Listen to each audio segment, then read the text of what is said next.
Each got my. Wouldn't this be nice? This is really nice. But the mic isn't there. The mic's not there. Yeah.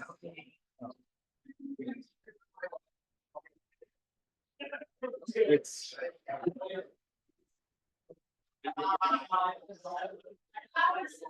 What?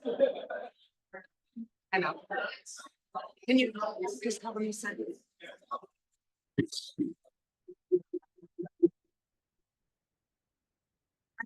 We're gonna go ahead and get started. Thank you. I don't always like to use the gavel, so thanks for quieting down. So I'd like to call to order the October 10th, 2024 Board of Commissioners meeting. Note the presence of all three commissioners. I'd like to have Dottie Miller lead us in the Pledge of Allegiance.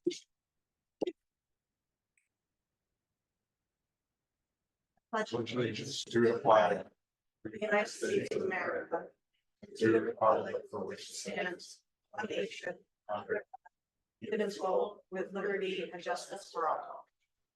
Thank you. Good evening, everyone, and good evening, Montgomery Township. It's great to be hosting our second Commissioners on the Road meeting here in the North Penn area.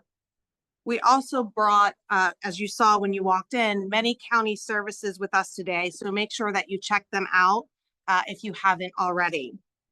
Eric's RX shop is here providing flu and COVID vaccines for the next hour until 7 p.m. And Commissioner McKeeja and I got ours at the last meeting, so we're already vaccinated. We also have our voter services team here helping people register to vote and process mail-in ballots, including our new mobile voter services satellite office, which you probably saw parked right out front. Our Community Connections Navigates team is on site to assist people that are here tonight with navigating and accessing our county services, ranging from housing, food security, mental health, and addiction services, and so much more. If you or a loved one has a question, please stop by. Our navigates are fantastic, and there are so many resources and services available that you may not be aware of. And I hope that many of you have had the chance to engage with our amazing Planning Commission as they work on the new 2050 Monco Comprehensive Plan. You'll hear more about the Planning Commission later in our agenda. And last but not least, I want to give a special thank you to Montgomery Township for hosting us this evening. We are grateful for your partnership. I'd like to thank the Township Board of Supervisors, Chairwoman Candace Camara. Is she here? No? Okay. Vice Chairwoman Audrey Ware, who I know just got married. There you are. Congratulations. Tanya Bamford, thank you for being here. Annette Long, thank you for being here as well. And Beth Staub, who is not able to be here. And of course, we couldn't do these types of programs without amazing staff, and that's no different here in Montgomery Township. So Derek Mueller, he's probably out working hard. Okay, Derek, thank you for helping us set things up. And Carolyn McCreary, thank you as well. And thanks all of you for taking time out of your busy schedules to join us tonight. Next, I'd like to talk about and remind everyone that the month of October is Breast Cancer Awareness Month. According to the Pennsylvania Breast Cancer Coalition, an average of 37 women, that's 37 women in Pennsylvania, are diagnosed with breast cancer every day. When found early, the 5-year survival rate is almost 99%. That's why annual mammograms are recommended for women beginning at the age of 40. And I had mine actually last month. So this is your reminder if you're over 40. The first bill Governor Shapiro ever signed into law eliminated costs associated with breast MRIs, ultrasounds, and genetic testing for high-risk Pennsylvanians on state-regulated health insurance plans. This law is rolling out through 2024 and 2025 and must be in full effect by the end of next year. If you have insurance through the marketplace or your employer, contact your insurance to see it in effect. If you are uninsured or underinsured, the PA Health Department might be able to provide no-cost mammograms and screenings through their early detection program. So, another reminder, if you are 40 and older, please schedule your annual mammogram. October is also Domestic Violence Awareness Month, which calls us to raise awareness to the impact that domestic violence has on our communities. Last week, I toured one of Laurel House's transitional housing complexes, where survivors of domestic violence can live and continue to receive support and services as they rebuild their lives from the trauma of abuse. It was incredibly moving to be there and an inspiring experience. I want to thank Laurel House for the opportunity to always see firsthand the work that they do to support families and individuals who have escaped violence. As a commissioner, I have always emphasized and shared the importance of lifting up our most vulnerable community members. So tomorrow, my colleagues and I will be joined by our pathonetary Noah Marlier and representatives from the Laurel House and Play and Learn to recognize Domestic Violence Awareness Month. We will be highlighting the investments the county has made to support families with young children who have been affected by domestic violence. The county has committed significant funding to partner with Laurel House, Play and Learn, the Pathonetary's office, and our court care facility here, there at 1 Montgomery to help our youngest residents impacted by domestic violence. Today is October 10th, as we all know, is World Mental Health Day. This is a global campaign, and this year's theme is mental health in the workplace. Montgomery County is one of the county's largest employers. And in my role as commissioner, I want to continue to find ways to support our employees, both in the workplace and beyond. This includes recognizing our staff on commemoration days and for great achievements, both individual and department-wide. We've also taken steps to support employees beyond the workplace. This includes our enhanced paid parental leave policy. It also includes new offerings this open enrollment period, including assistance to offset childcare and dependent care costs, adding fertility coverage to all of our health plans, and support for other health and wellness needs. For employees who need support with stress or mental health, the county also offers an employee assistance programs that they can call for counseling, support, and more. And I would encourage any of our county staff of taking advantage of these many benefits. We know that stress and mental health can be affected by many different external factors, and we want our employees to feel supported in many different ways. I will continue to outreach across departments to facilitate ways in which we can support our county staff. And I hope that Montgomery County can be a model for other employers to follow. And like one thing I want to mention is the theme for World Mental Health Day is mental health in the workplace. So that's why I share all of that. And a couple more comments, and then I'll let my colleagues say a couple of words. Monday, October 14th is Indigenous Peoples Day. County buildings and offices will be closed. We honor the indigenous communities and tribal nations of the Americas, including the approximately 1,400 citizens of Native heritage living in Montgomery County today. We recognize that the Lenape people lived here in the Delaware Valley for thousands of years before Montgomery County was ever established. We are reminded of the impact and contributions of indigenous communities and cultures throughout our region with Lenape place names, such as Talmenson, Perkiomen, Wissahickon, and Wallakamike. I had to learn how to pronounce that at Creekside Park, which I had the honor of visiting earlier this summer.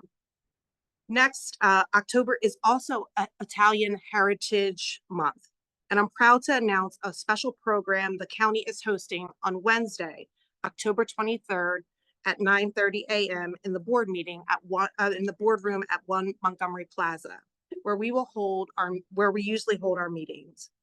Dr. Juicy Russo, a professor at our Montgomery County Community College, will host a presentation exploring the struggles of early Italian immigrants and their significant contributions to building American cities, the economy, and American culture. Please join us as we celebrate Italian American culture. And I'd like to thank Commissioner DeBello, Donna Richmond, our Chief of Diversity, Equity, and Inclusion, and Gabrielle Preet, who we see over here, for creating this public event. And that concludes my comments, and I'll turn it over to Commissioner Makija. Great, thank you. Good evening, everyone. It's great to see so many people at our meeting here in this wonderful facility. Thank you to our Montgomery Township supervisors, to Tanya, Annette, and Audrey. Thank you so much for hosting us here, and congratulations again. Couple things that I want to highlight is one, just some of the great work the county and the township have done together in recent years. So one great example is right down the street, Stump Road Bridge. In 2023, the county funded a complete rehab of this bridge, and it's one of, I think, 130 bridges that has needed to happen to or needs to happen to. And in 2022, as part of the county's transportation program, the township was awarded about $271,000 to install flashing lights on 2 state-owned roads to provide pedestrian access to Spring Valley Park and Windlestray Park. Is that right? And there's a lot of work that the Planning Commission has done with the supervisors on renewable energy. I know the township has adopted the Ready for 100 renewable energy resolution, which is part of a national movement working towards 100% clean renewable energy for all. So I want to commend the township on that, and look forward to working on more initiatives in infrastructure and with the Planning Commission on clean energy goals. So on elections, you saw the voter van is parked outside this meeting. If you want to step out to register to vote, everyone is welcome to do that. You can request your mail-in ballot. You can submit it on the spot. It's really something fantastic. And I want to share the numbers, which is that Montgomery County actually has almost the highest rate of mail. Actually, it has the highest rate of returns in terms of mail-in ballots. So 40% of people have already returned their ballots, and 57,000 people have voted or cast their ballot, at least submitted it to the county in Montgomery County. For comparison, Philadelphia, which is twice as big, 46,000 people have done so. Allegheny's beating us by a little bit, but they're also much larger. But I'm proud of the work that we've done with voter services. I'm proud of our team. You all may have seen in the primary ballots got to you probably a week before the election. We instead had 6 weeks for people to start submitting their ballots for the general, and that was the earliest in the Commonwealth. And I should give an update because there are some people who did not want us to act so efficiently, and we got a lawsuit by the Republican National Committee that claimed that we hadn't done testing of our machines, when it turned out we did test our machines.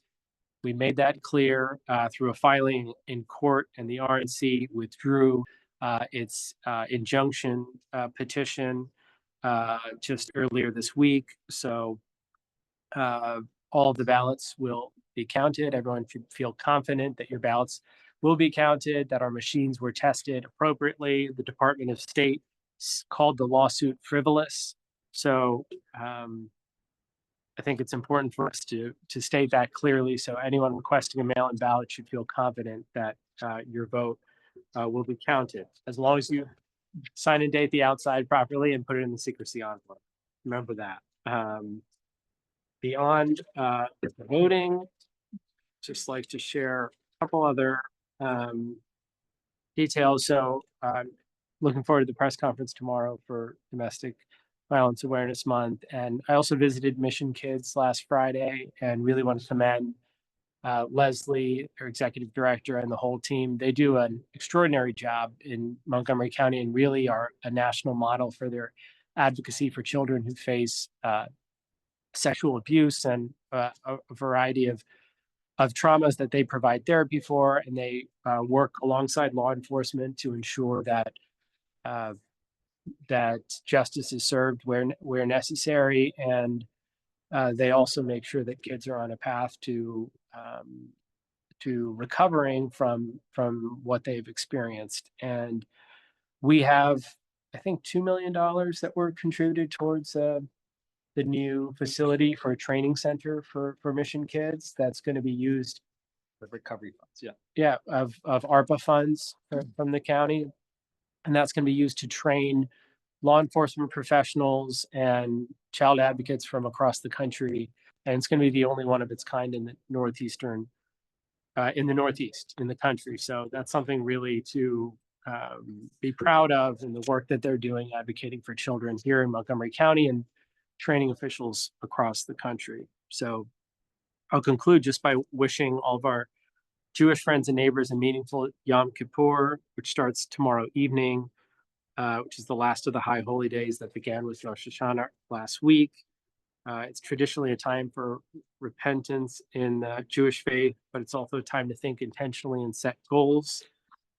It's something we can all work on, whether we observe or not. And I just want to wish everyone an easy fast for those who are observing, and meaningful observance. So with that, I will turn it over to Commissioner DeBella. Well, I'm going to go pretty quick here since we covered a lot of material so far. Good evening, Montgomery Township. This is exciting. This is our second, as mentioned, this is our second county commissioner meeting on the road. I'm glad to see a nice turnout. For those of us that were trying to get here from Norristown, it was some task. So this is and believe me, going back into Norristown is just as hard. So I'm glad that we're able to come out here and give people the opportunity to attend a commissioner meeting. And I look forward to us doing more of these next year as well. I can't believe we're almost 1 year in as our first year in office. But a lot of good stuff, a lot of exciting things have been happening. I'll just give one update real quick. The Erie Street, or the Oak County Prison, we had an open house earlier this week. It was attended by the community to get their input on the project. There was a great turnout. There was probably somewhere between 25 plus people there offering their opinions on the project. We want to thank everyone who came out and shared their thoughts and ideas at the open house. So it's good to see that we give the community the opportunity to come in and talk about ideas that they may have as we take on different projects. We've done that also earlier this month, I believe it was, where with the library that we are in the process of remodeling and redoing, and we want to get the community's input as well related to ideas and thoughts as we build out the scope for what the new Norristown Library will continue to be and what it could be as we move forward. So we're really looking forward to seeing where we go with preserving some of the historic building on Erie Street, as well as building out the rest of the lot as far as addressing community needs. Some of the things that we've talked about is a parking garage, office building, some maybe residential living, retail. So there's a lot of opportunity for us to take a parcel that's been aged and turn it into something amazing in the future. As mentioned, you already covered Italian Heritage Month. This was something that I wanted to see happen in Montgomery County. I'm glad that we're moving forward with this. In Norristown and around Norristown, there's been so many influential Italian heritage that was part of building the community in the early days. So it's great that we're recognizing such a strong cultural population throughout not only Norristown, but throughout Montgomery County.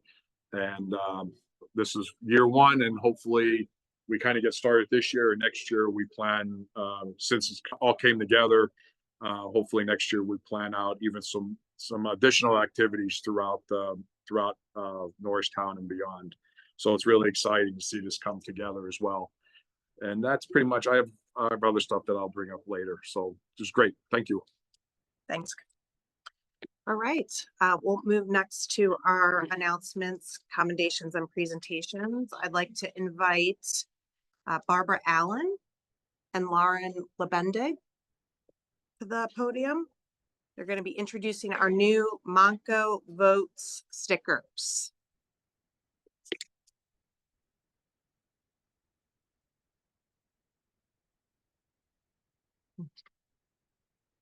To the podium. Yeah, you're going to go to the podium right here. Yeah, there you go.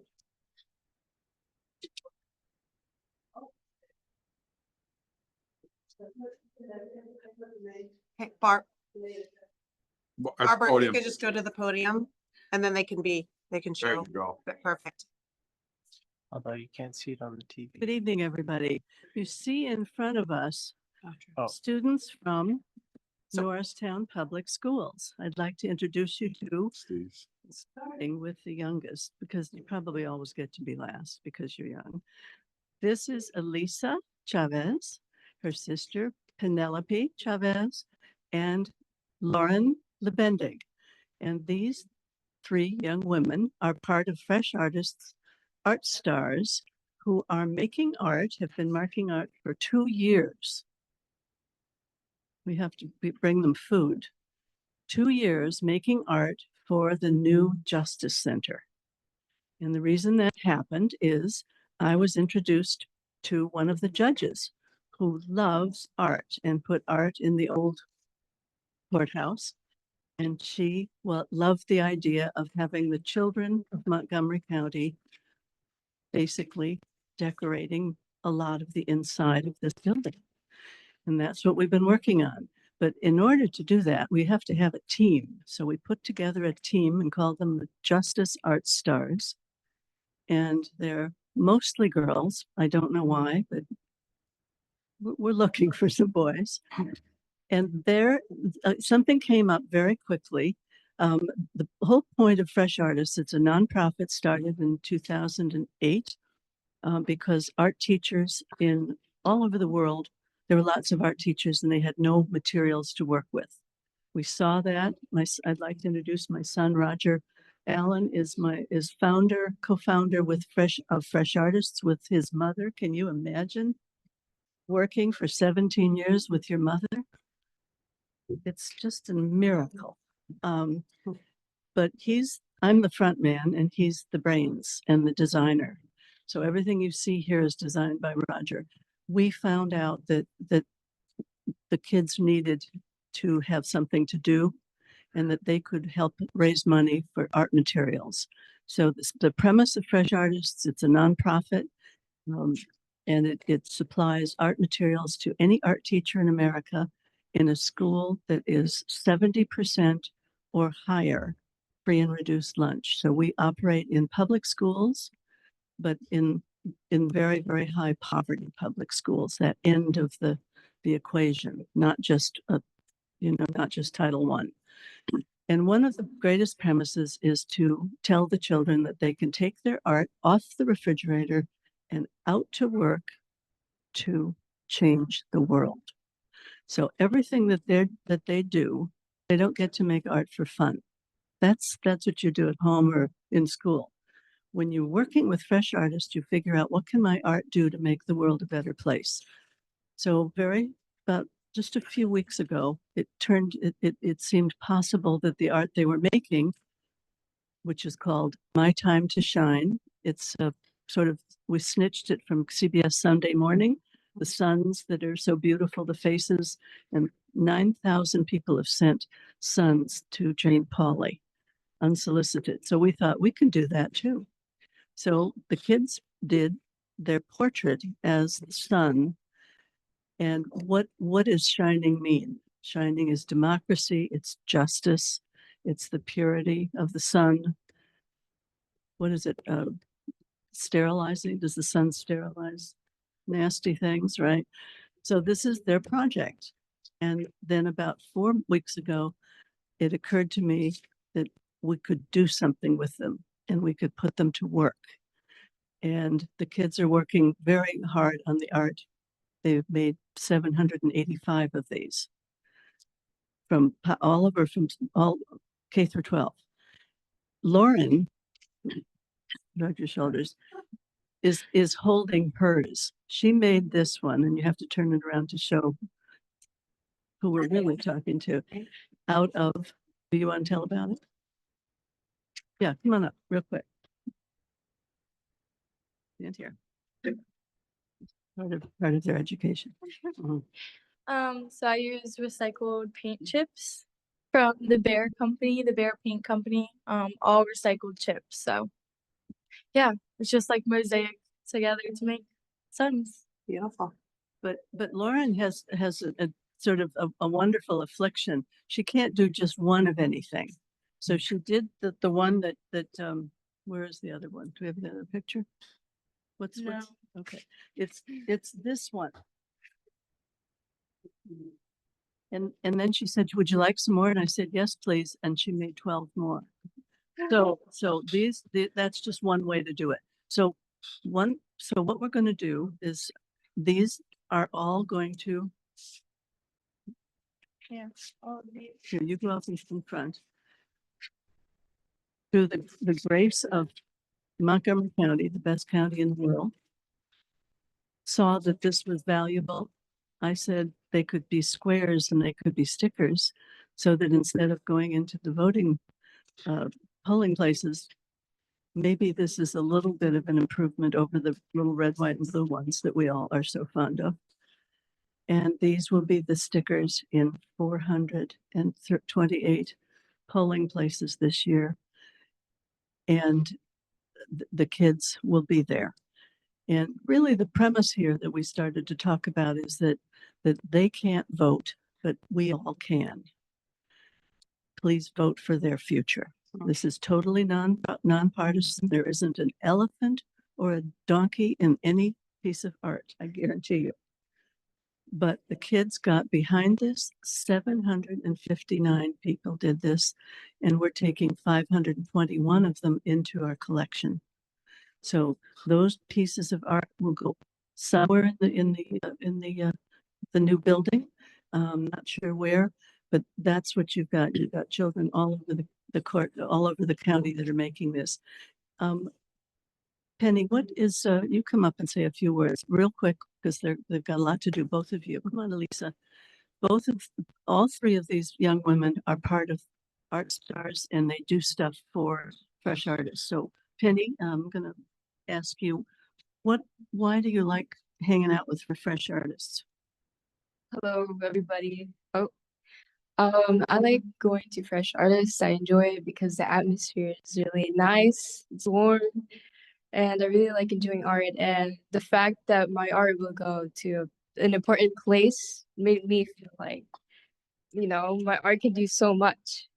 And I was really excited, and now I like being right there. Lisa?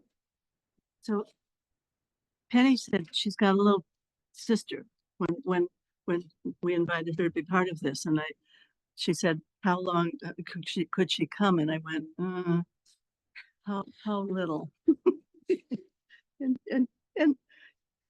she was probably the best of all the 10 kids. Elisa, what did you like about being part of Fresh Artists? Or do, because it's not over. And how old are you? 9. Speak up. 9. And why are you hanging out with us? What's fun? I like painting. And Baby dance? Who's there? Oh, there's Kenny. That's your sister. So one of the things we do is we make the kids put their hands in paint and then hold them up, and we take their pictures.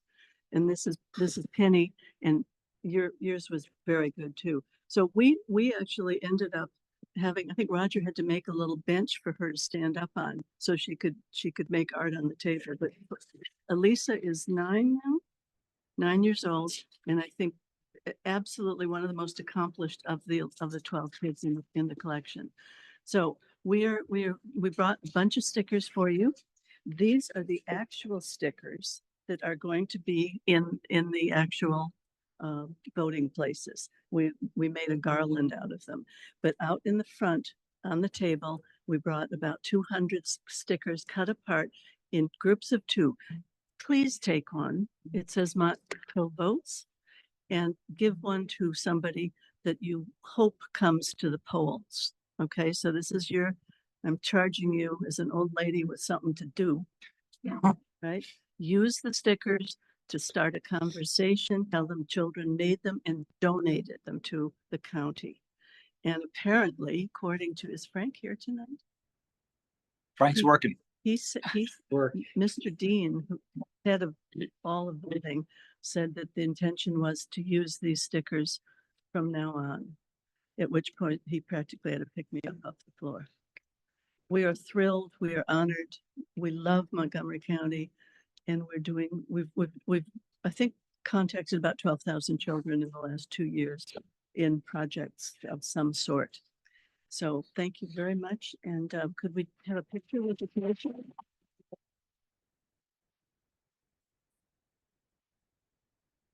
How do we do the picture? So thank you, Barbara, for your leadership. I know you and I have had a chance to talk in the past, and really excited to see the fruits of your labor and all the work that you've done to pour into our children. And really excited. These are way more fabulous than, although our American flag is amazing, these are very creative. So I want to thank the three of you for being here. And I would love to know, so which sticker is yours? Which son is yours? So yours is on your, okay, so that you have a couple, that's right. You have 12 in the collection. Okay, great. Love it. And she thought this would be a great thing to do. So I don't think she's finished. Okay, great. Well, I'm proud that you're from Norristown area high school. I'm a graduate. I only graduated a couple of years ago. What, 4, 5? 4 or 5 years ago. So I thought.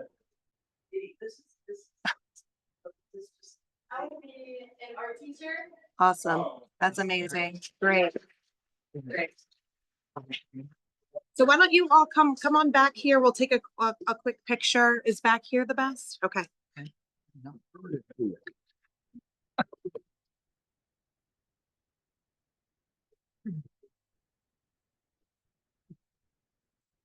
I don't know. Hi. Thank you. I graduated last You graduated last year. Awesome. Nice to meet you. Let's center just a little bit more. Nice to meet you guys. Thanks for being here. Are you gonna be in the middle? Right? Great. I like it. You're okay. Sure. Okay, let go.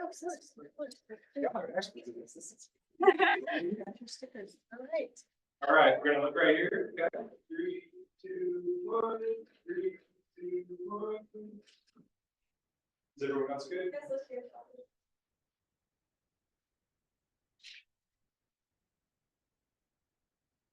Good. Thank you for being here. Thank you. Nice to meet you. Where were you in school? I'm doing a lot. Oh, awesome. Very good. All right. Thank you for being here. Nice to meet you too. Good stuff.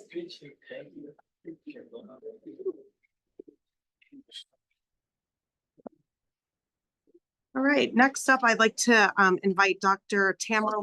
Just real quick. Go ahead. I just wanted, these are all amazing. And I can't wait to see the response from the voters when they're going out after they vote on election day to get these stickers. I agree that the American flag stickers are awesome, but this is also, and I was just trying to figure out how I'm glad that you guys gave us these stickers, because I was just trying to figure out how I could vote multiple times to get the whole round. But we have that covered. So I got all my stickers. I already got 75. I was just out at the van for the last couple hours. What's that? I was just saying, I already got all. You can 700. only vote one time. You can have multiple stickers, but you can only vote one time. We'll clear that up. Yes.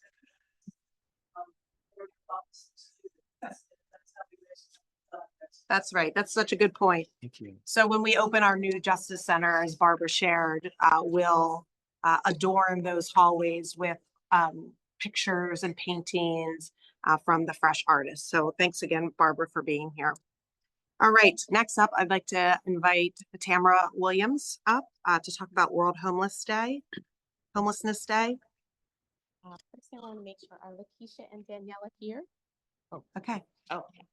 So good evening, commissioners. Put your mic up. Oh, there we go. Dr. Tamara Williams, Deputy Chief Operating Officer. It's my honor to introduce a remarkable speaker who embodies resilience and strength. I have with me this evening Daniela Herrera, who has faced the challenges of homelessness firsthand. Daniela came into rapid rehousing with Carson Valley Children's Aid in July of 2023 to begin her journey to housing. Carson Valley is a Montgomery County Housing Resource Center, or HRC, working to help people like Daniela resolve their housing crises. Through this program and Daniela's own efforts, she was housed in 10 days and was determined to get her life back on track. And so today for World Homeless Day, Daniela will share her powerful story of how she was able to do just that because of the Your Way Home program, and at the same time, shed light on the realities of homelessness and the transformative impact of community support. So I will turn it over to Danielle. Danielle, come on up. Welcome. Thank you for being here. I'd like to say this Monday, the 14th, I'll have 2 years of sobriety. Amazing.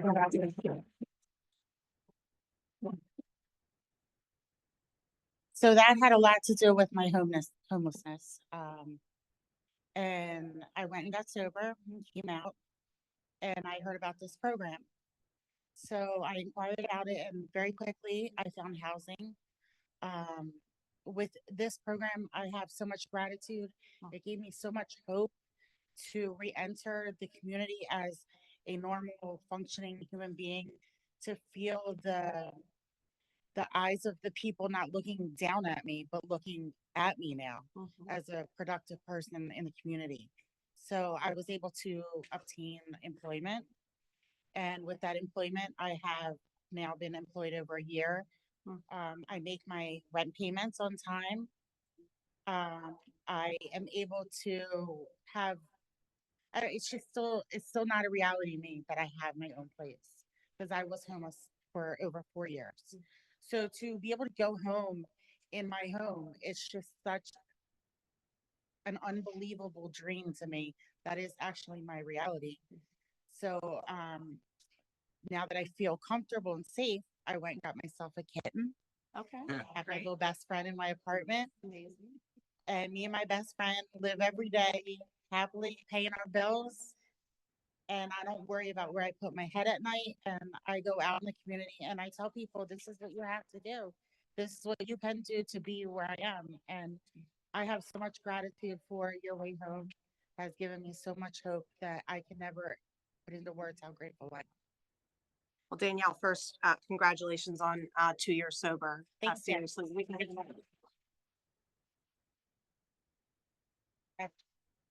and thank you for having the courage to share your story. I always talk about my brother who just celebrated 1 year of sobriety as well.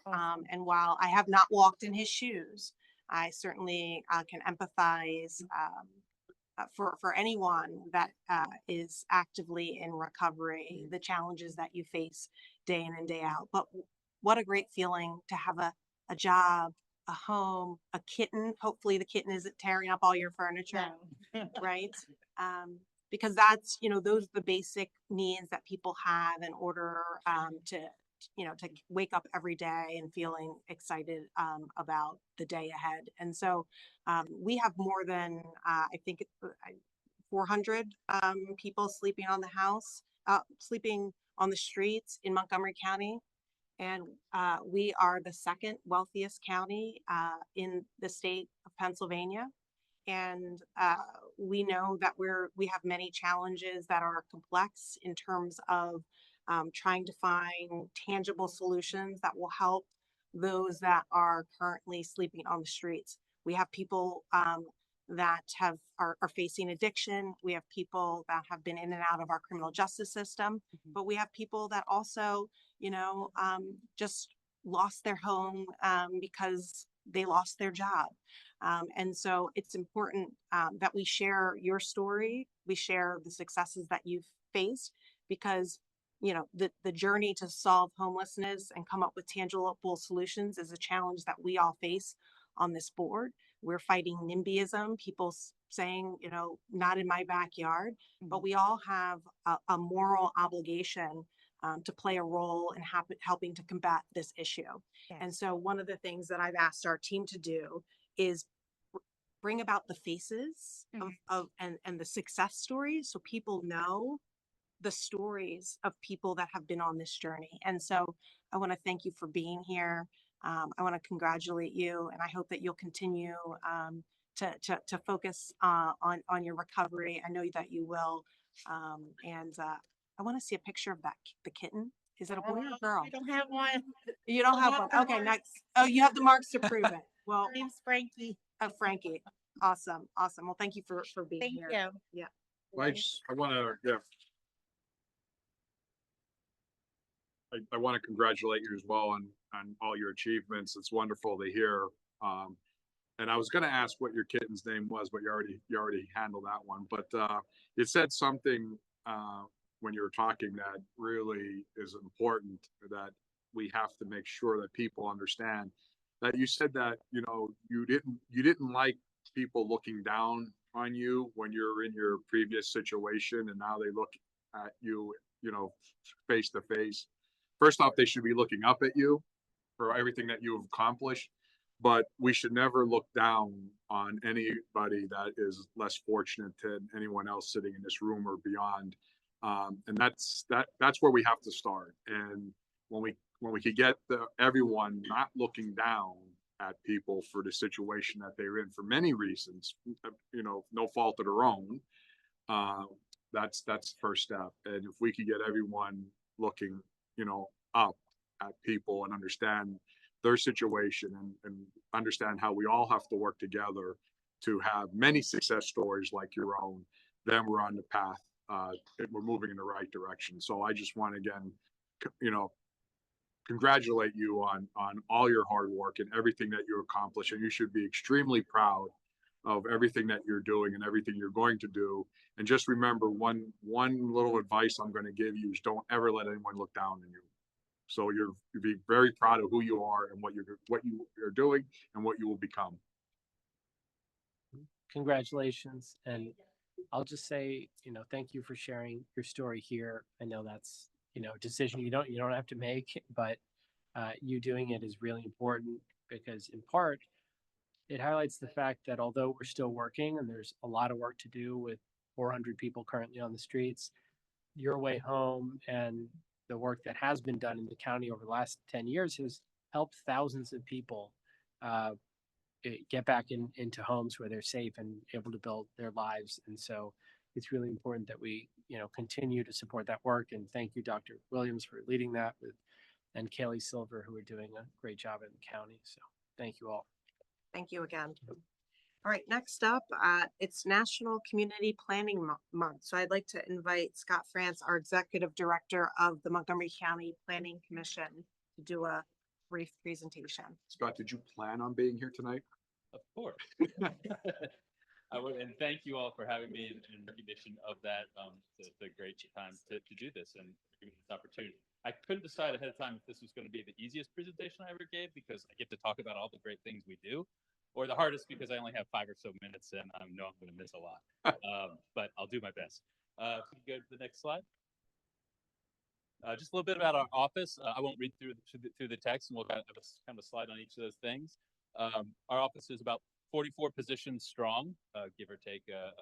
Seats are filled any given month, but we really are recognized for the work we do across the region and in the state because of the support and the resources that we have at Montgomery County, and that helps us do a better job. The one takeaway that I hope comes out of this is that yes, we do plans, and hopefully we do great plans, but we do so much more. We are actively involved with the implementation of those projects, even to the point of managing when it comes to whether it's construction or grant money. We try to do it all, and I think that shows in the results. Next slide. I'm going to begin with, because we are talking about National Community Planning Month, one of the real pride points of our program, of our department and the county, is the Community Planning Assistance Program. We are unique in the Commonwealth of having full planning contracts with many of our municipalities. In fact, we have 34 out of the 62 have entered into these contracts voluntarily. So we do the planning work for them, or the scope of services that they select or that they need done. A wide range of activities, everything from the biggest items to comprehensive plans for a municipality, to updating zoning ordinances, to amendments, even full zoning rewrites when needed, and special studies and design work as well. Then we get specialty projects like walking audits, school enrollment projection studies, active transportation plans. What a community needs, what's in their interest, what's important to them at the time. We talk to them, and we're here to perform that work. This also gets us at the table, so we can talk about these issues, so that we can work together, collaborate, which again is what really sets us apart, I think, from a lot of the other counties in the Commonwealth. Next slide. One of the activities I will point out that is kind of unique and really fun for us and enlightening, we just started doing a couple of years ago, was a zoning and saldo charrette. A charrette is where you spend a really intense, brief time period, sometimes as much as a day. It can go longer, but usually in our case, a day or less, where you bring some people to the table, experts in their field, people in the community as well as outside, and focus in on really the goal is to kind of crack the code, find out where a zoning code is failing or not meeting the expectations of what people expect or thought that it would do. We did this with Lower Merion first, where they had a whole new zoning rewrite. They had one of the best consultants in the country come in, do their whole code over. And then at the end, they're like, okay, we've literally spent probably 2 years on that. And the township said, are we sure this is doing, there's so much involved here. Are we sure it's doing everything we think it is? So we came in, spent a day with everyone, and we found probably 60 or so items that was like, yeah, this isn't quite what we thought it was. Or we, we got down to brass tacks and said, we can do this better or fix this. So that's just one example. We've done with a couple communities, and it's really exciting to have that opportunity. Next slide. This is just a map of the county showing where we have those contracts right now. As I said, 34 municipalities, boroughs and townships, both in the pink and the blue on the map. But we also have 4 regional planning commissions, which again is one of the unique aspects. I won't go into the details of it, but the Commonwealth established the opportunity about 25 or 30 years ago. And we had these 4 regions start up, and they're still going strong today, which not everyone was quite sure when it started that would happen. But basically, it gives those communities in those regions the opportunities to look at their land use, look at their zoning, look at their fair share requirements set for every municipality, and they can distribute that amongst the regional partners. So the benefit to everyone when they can focus, here's where the rural resource area is, here's where the denser town center and employment center and population is, and then they can plan even more productively and not have to be confined to just one border. We'd like to see more of that in the east, but it's working very well in the west. The next slide. And so that I've been talking about, those are contracts that we do work and we support. We go in on cost sharing. It's one of the best deals in the county, we feel, for government services. But at the same time, we help all municipalities, all 62. And one of those is through our development review process, which is required by state law. But we put as high a priority as we can on making these advisory comments as effective and useful, constructive as we can for municipalities. So every land development, subdivision, or zoning amendment that comes through a municipality is required to be submitted to the county for review. And again, we put all of our effort into making those reviews most useful. In fact, this summer, we actually completed a survey with over 150 respondents of elected officials, planning commission members, and municipal staff to find out how we were doing, to see if our letters were as useful as they could be, who was using them, what they found most useful about them. All in the interest of making them as strong as possible. Because in the end, they are advisory. Municipalities do not have to act on the recommendations, but we heard from so many people that they get inspired by some of the recommendations, that we're giving them options, that we're telling them things that they can do or should fight for or negotiate with the developer. And you get those wins here and there. It's not everywhere, but you make the effort and you see better communities and better results in the built environment. Next slide.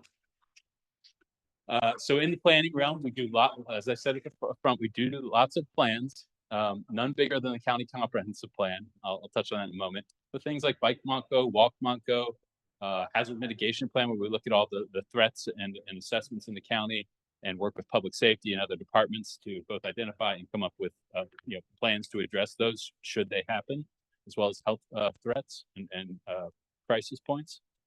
And then with the physical infrastructure, Monco Pikes was an example of a study. Looked at the 6 largest county roads and how can we make them safer, more effective, less congested, compiling all those recommendations so that we're in position to act on them when grant funding becomes available, when we're pushing for regional funding for roadway projects. We have the background and the ability to make those more competitive and get the dollars that are necessary. Next slide. So I mentioned the comprehensive plan. We're right in the middle of it. Commissioner Winder mentioned up front, and thank you for that. We saw us my colleagues out front at the beginning of the meeting or beforehand. You can find us online. Please, everyone out, I urge you to go online. There's 2 sites actually. Our main page is on our website, montgomerycountypa.gov. But you can also go to engage.montgomerycountypa.gov. That is a new site, new platform that has questions you can answer, provide feedback, look at maps, access documents. Hopefully you find it very useful. And the more people who contribute to this plan, who give us their feedback, the better plan it's going to be. Regardless of where you stand on issues, we want to hear from you. Next slide. Within the plan, the previous slide kind of had a list of all the different things that the comp plan touches on. It really is by nature and by its name, comprehensive. But there are certain elements that are more indicative of planning, more specific to what the MPC gives some authority or requirement to address. In the end, it comes at one of the key things that come out of it are these policy maps, which are there to guide future growth and development and the type of development. These are not a zoning code. Municipalities are not required to follow, but there's a requirement that consistency amongst local and county comprehensive plans be met or achieved. And so we work together. Planning is a collaborative process, unlike any other. And knowing that when we're doing something, if we could spend 3 months writing our own opinions on something or putting it out there, but if we're not talking to the residents, talking to the officials, talking to everyone, then what's the point? We want to get to a consensus. We want to get people and find where there's support and give the best ideas from there. Next slide. I mentioned taking those plans and putting them into action. Here's just a few examples. One that I would frankly brag about because we've had such tremendous support from our leadership year after year since 2016, and that continues, is the Monco 2040 grant program. This is money that was set aside each year to give to municipalities for projects that achieve the goals of the county comprehensive plan. But the key is municipalities are choosing these projects. They're projects that they care about, that they want to see done, that they need additional resources for. A lot of times these grants, which can be as much as $250,000 maximum in the current round, can be gap funding or leverage funding that allows a project to happen that otherwise might not. So if you go across the county, we've been doing it since 2016. There's over 150 projects that have been funded. Approximately 20 million in that time has been grant awarded. And you can go everywhere, corner of the county, you can find a project or a piece of infrastructure that we can point to the program as having enabled or supported. And that's really great to see.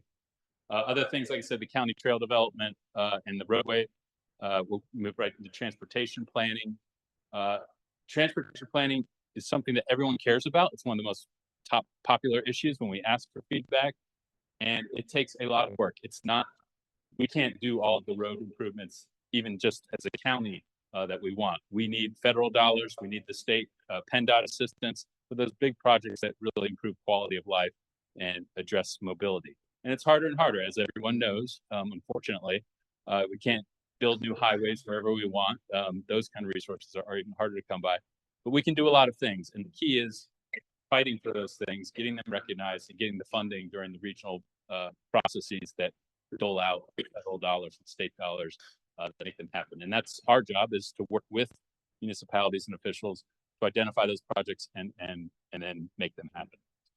And some of them do take many years, but when it happens, something like Lafayette Street in Norristown or Bridge Pike, which is ongoing now, and eventually people will be very grateful for, maybe not right at the moment with all the construction, is something that we know that the harder we work, the better it's going to be. Other opportunities with expanding passenger rail, which hardly ever happens in this region. We're on the cusp of getting new rail service out to Pottstown along the Reading to Philadelphia corridor through Amtrak, which has been an amazing achievement. And it's a collaborative effort with 3 counties, all the elected officials, and it's amazing how quick it's coming together using IIJA money that comes out of federal dollars. Next slide. Environmental planning, again, as every year goes by, this becomes even more important. We can look at the in the last 24 hours in another part of the country how devastating the effects of the climate can be, and we see things locally here. We've seen them in the past, and we'll continue to see them. So, what do we do to address them? A lot of it is advanced thinking, advanced preparation, the kind of development we see, what we do with impervious surfaces, all those things go into the thinking of our environmental planners and result in what we recommend through the land development process to the degree that we can. And we also do studies as well. We have 2 major studies going on right now: the Perkiomen flood study, addressing almost half of the county in the western half, looking at where there are opportunities to reduce flooding and improve situations out there, as well as a countywide plan, which is more of an update to stormwater planning across multiple areas across the county. Norristown Dam is another one we'd like to talk about. We're real excited about bringing hydroelectric power to the Norristown Dam, which the county owns, and will support the new county campus as it gets developed, should that go in, whether it's public or private as operations go. In our sustainability planning, that's where we work with municipalities. We've done sustainability plans for a number of our municipalities, and that helps look toward the future, implement better practices, and it's amazing once you look at what was built in the 60s, 70s, 80s, and all the things that were lacking. Sometimes you see a project today that you're like, oh no, that's going to bring more more impervious surface, more flooding. Well, the way they develop things and the way stormwater is managed now actually can be a vast improvement over what's there currently, even if it's not developed. Just the way that streams erode and all these factors that contribute to poor water quality and excess stormwater.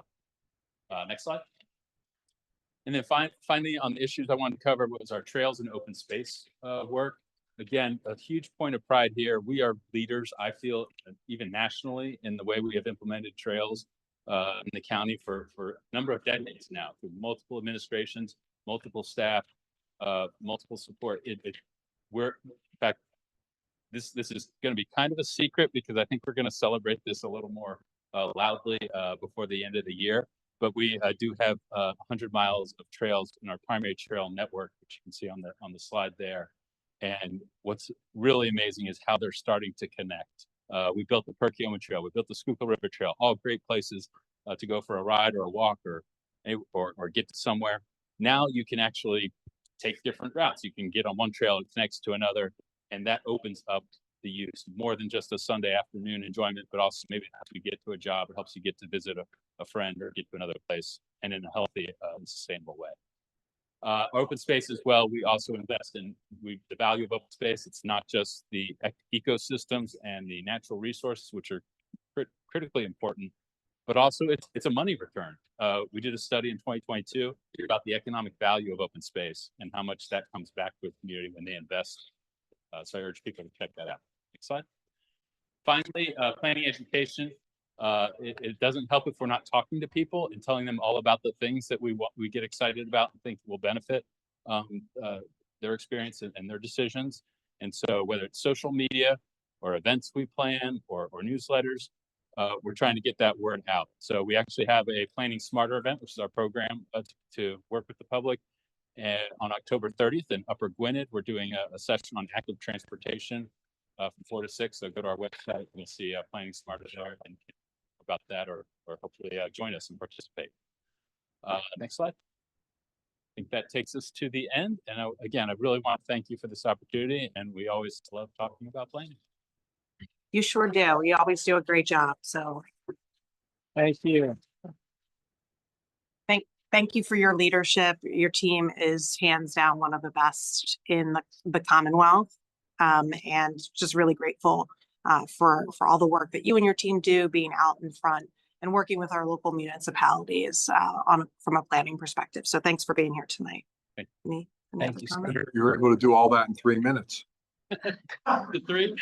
That was a great job. I mean, it definitely demonstrates, from time to time we hear, why is the planning commission budget so big? And, last month, I think it was, you explained about all the money, the pass-through money and all how that comes together. But it's also, you did a great job of showing how involved you are throughout the county, working on many, many projects. As you know, I sit on the rail project with you, and I'm trying to get, hopefully that's going to be on an upcoming meeting and get an update, as we're going to be talking about how we're coming out of phase 1 and all that. So there's a lot of good stuff that's going on there. I think we're moving in the right direction. You brought up about the stormwater management and the procurement watershed.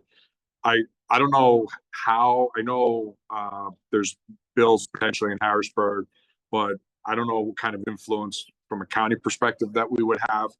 But if we could work towards doing stormwater management calculations based on the watershed level and not just the development level, I think that would have a lot of impacts on when we do see, when our creeks and rivers and all that are rising. I think that some of the developments that contribute to that, based on the current stormwater management calculations, which leave out many things, including discharge from sub pumps, water runoff from roofs. I mean, the list is long of what's not included. So when you talk about the impervious surfaces and all that, and how the waters, could be flowing, we really need to work towards figuring out how we could help navigate, no pun intended, but navigate the waters of changing that stormwater management calculations to moving away from development, but more to the watershed. I think that would be huge. And I know that, through the regional planning and all that, there's been a lot of work that the planning commission's done with the different municipalities through Montgomery County, provided a lot of advice and guidance. I generally support majority of everything that you guys are doing. I'm not that I don't believe this falls in your department, but I don't support the move towards the recent grant to hire consultants to send them into the townships to influence them on changing their zoning. I did hear a lot of complaints or calls from multiple township supervisors and all that.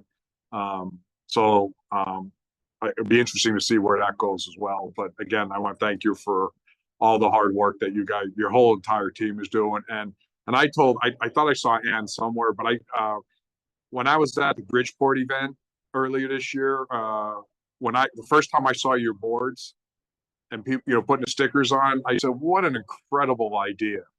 And it really, the way it's done, it's very easy for people to provide input. And I think it's very well received, because I've seen it at other communities, events that you guys have been at. And I think when I walk by and I see all the stickers on the boards, I said, that's just amazing. So that was a great idea, the way you're doing that. So I just want to commend you on that as well. Appreciate it. I'll just add that for folks in this room who aren't familiar with the Planning Commission, anything in the county where you have an issue, whether it's parks, trails, transportation, something is where it shouldn't be in some ways, they're the people that we go to immediately when we have that inquiry, and they know everything about every, square inch, foot, mile of the county. And just thank you for all the work that you're doing to make sure that quality of life is good and everything is what we want it to be. So thank you. Thank you. That's been very Thank nice. you. All right, so next up is public comment, and this portion of public comment is only for today's pending votes, resolutions, bids, RFPs, and contracts. Speakers are limited to 3 minutes, and it must be germane to county business. No one for public comment on agenda items. Okay, thank you. Okay. All right, next up, approval of the minutes. I'd like to make a motion to approve the September 18th, 2024 minutes of the Montgomery County Board of Commissioners meeting. Is there a second? Second. Second by Commissioner Makija. Any board comment? Hearing none, all in favor? Aye. Aye. Motion carries. Next up, commissioners' appointments and reappointment to the Montgomery County Mental Health and Developmental Disabilities Board. I'd like to make a motion to approve resolution number 1 as described on Exhibit G1. Is there a second? Second. Oh, it's a tie. I'll give it to Commissioner DeBello. Any board comment? All in favor? Aye. Aye, motion carries. Next up, Commissioner's appointment to the Montgomery County Public Defenders Advisory Board. I'd like to make a motion to approve resolution number 2 as described on Exhibit G2. Is there a second? Second. Second by Commissioner Makija. Any board comment? Hearing none, moving to a vote. All in favor? Aye, motion carries. Next up, I'd like to invite Catherine Halen to review our personnel list. Good evening, Commissioners. You should have in front of you the personnel list, which is a 3-page document with a timestamp of October 9th at 10:37 a.m. All transactions have been reviewed by management and are presented for your approval. Great, thank you. I'd like to make a motion to approve the October 10th, 2024 personnel presentation as given by Ms. Catherine Halen. Is there a second? Second. Second by Commissioner Makija. Any board comment? Hearing none. Moving to a vote. All in favor? Aye. Motion carries. Thank you. Next up, advertisement of bids and RFPs, Montgomery County Exhibit A. I'd like to make a motion to approve the advertisement of bids and RFPs for Montgomery County on attached Exhibit A. Is there a second? Second. Second by Commissioner DeBello. Any board comment? Hearing none. All in favor? Aye. Aye. Oh, sorry. Aye. Motion carries.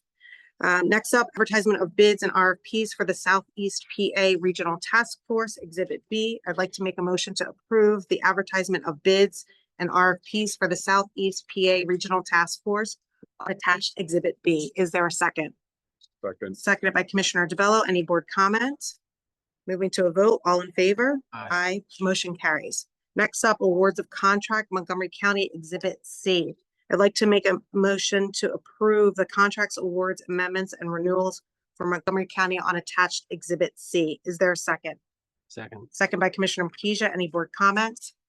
Hearing none. All in favor? Aye. Motion carries. Next up, awards of contract, Southeast PA Regional Task Force, Exhibit D. I'd like to make a motion to approve the contracts, awards, amendments, and renewals for Southeast PA Regional Task Force on attached Exhibit D. Is there a second? Second. Second by Commissioner DeBello. Any board comments? Hearing none. All in favor? Aye. Motion carries. General public comment, limit to 3 minutes. And the speakers may comment on matters that are or may be before the Board of Commissioners. Okay, first up, Margaret Burke. So efficient. We try to be. It wasn't always this way. So. Impressive. Welcome to the North Penn area and thank you for coming tonight. I'm glad that you get to experience what it's like for us to go to Norristown. So when we come, we really mean it. So now you know what we go through. I want to congratulate you on the voting process. I have been complaining to anybody who will listen since last year when my daughter didn't get to vote when she was at college. She was in Vermont and she was on the first wave of absentee ballots to go out from the county on the very first day. She didn't get it until Thursday night before the election. Her vote didn't. And that is not fair. And I'm so glad that we as a county are moving forward and letting college students have a better chance and everybody have a better chance at voting. It's not fair to disenfranchise anybody. That is her constitutional right that was taken away because of administrative court issues, whatever, and that should never have happened and it's shameful. Quick question. Oh, Did you, can we hold? that's okay. You got you up on side. Did you get her ballot this time? Yeah, she's not in college right now and she did get her ballot here and we've all voted. Great. So we're part of that 7,000 who already voted. Tonight, I came here last year before 2 of you were on the board, maybe you remember, Commissioner Winder, to talk about something called a Project Search Internship Program. And I want to tell you a little bit about what it is. So it's an internship program for post-12 students. That means they have special needs. They're still in school after they're done with 12th grade. To address the problem of adults with disability unemployment rate is about 80% nationally, and that's atrocious. some of you may know my son has disabilities, and right now he's participating through the largest of North Penn school district in the Bucks County Project Search program. And I'm hopeful that maybe you guys would be interested in doing that also. It's at the Bucks County Courthouse, and they do rotations, three rotations during the school year. And for us to do it in Montgomery County. So just so you know, what it would entail is approximately 8 to 12 students coming in. They would go into the various departments, work from 9 until 2 p.m. and they have lunch during that time, and they would be mentored by people in your departments. So I can tell you more about it if you have any questions, but I'm running short of time. So really my ask to you, the three of you today, is to find out, go to your departments, find out, are people interested in doing this? If you have 8 students in 3 rotations, that's at least 24 student rotations during the year. Are there enough departments? They do like the DA, the sheriff's office, whatever department that is willing to do it. Are you interested in doing it? And then the next step would be to approach the Montgomery County Intermediate Unit, which now I realize you guys don't get to tell them what to do. They actually report into the state. But before I would approach them with the idea of getting it going in Montgomery County, I would like to know that you truly have interest and people want to be mentoring these students.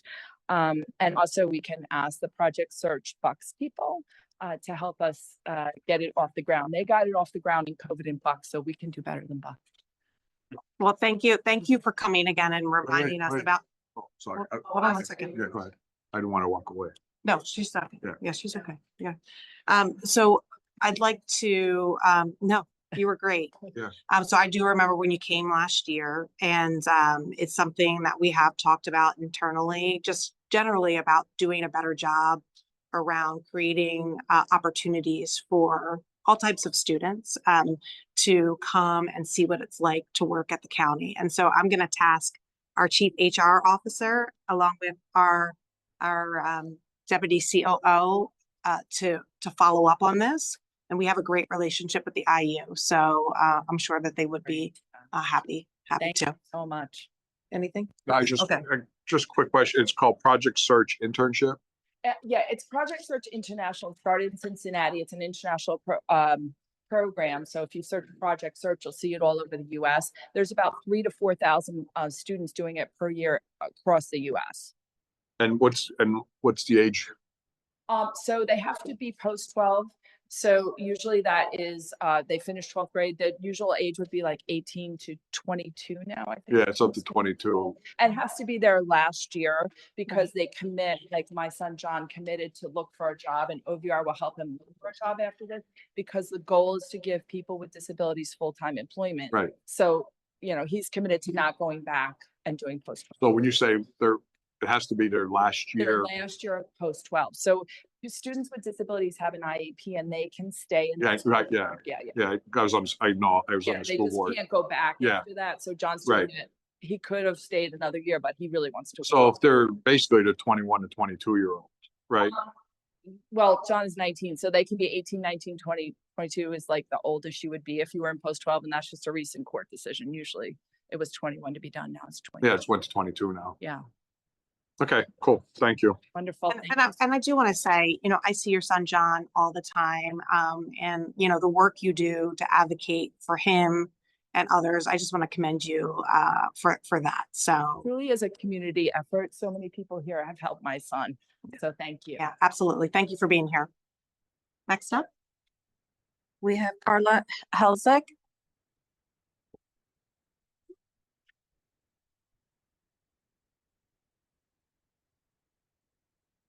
Hi, I'm Carla Helizak from Montgomery Township. I have a request to the commissioners. If you could please communicate immediately about the issues that we're all hearing about with mail-in ballots, particularly with the glue on the envelopes and then the resolution to how to fix that. There's nothing on the voter services webpage. Many of us have put our email addresses on the ballot. We did not get any communication on it. And I'm personally getting Facebook requests from people in the military out of state complaining that they're calling voter services to find a resolution and they're not getting a return call. We have very little time before the election. And I'm afraid people are going to lose their vote. thank you for raising that. So on the on the glue issue, I know we've put some communication out. So let's, obviously we have somebody here that is, Yeah, does it's not. not on your Facebook, it's not on your webpage, Okay. it's not in the newspaper. So there should be, and No, I know. earlier we- this we week, there put was it out. communication on the voter services webpage. I don't know about the Facebook, Okay, but we will double check that. You could put a banner loud and clear. And then for those people who are in the military, can I make an assumption that you have their addresses and maybe a letter has gone out to them proactively replacing those envelopes? So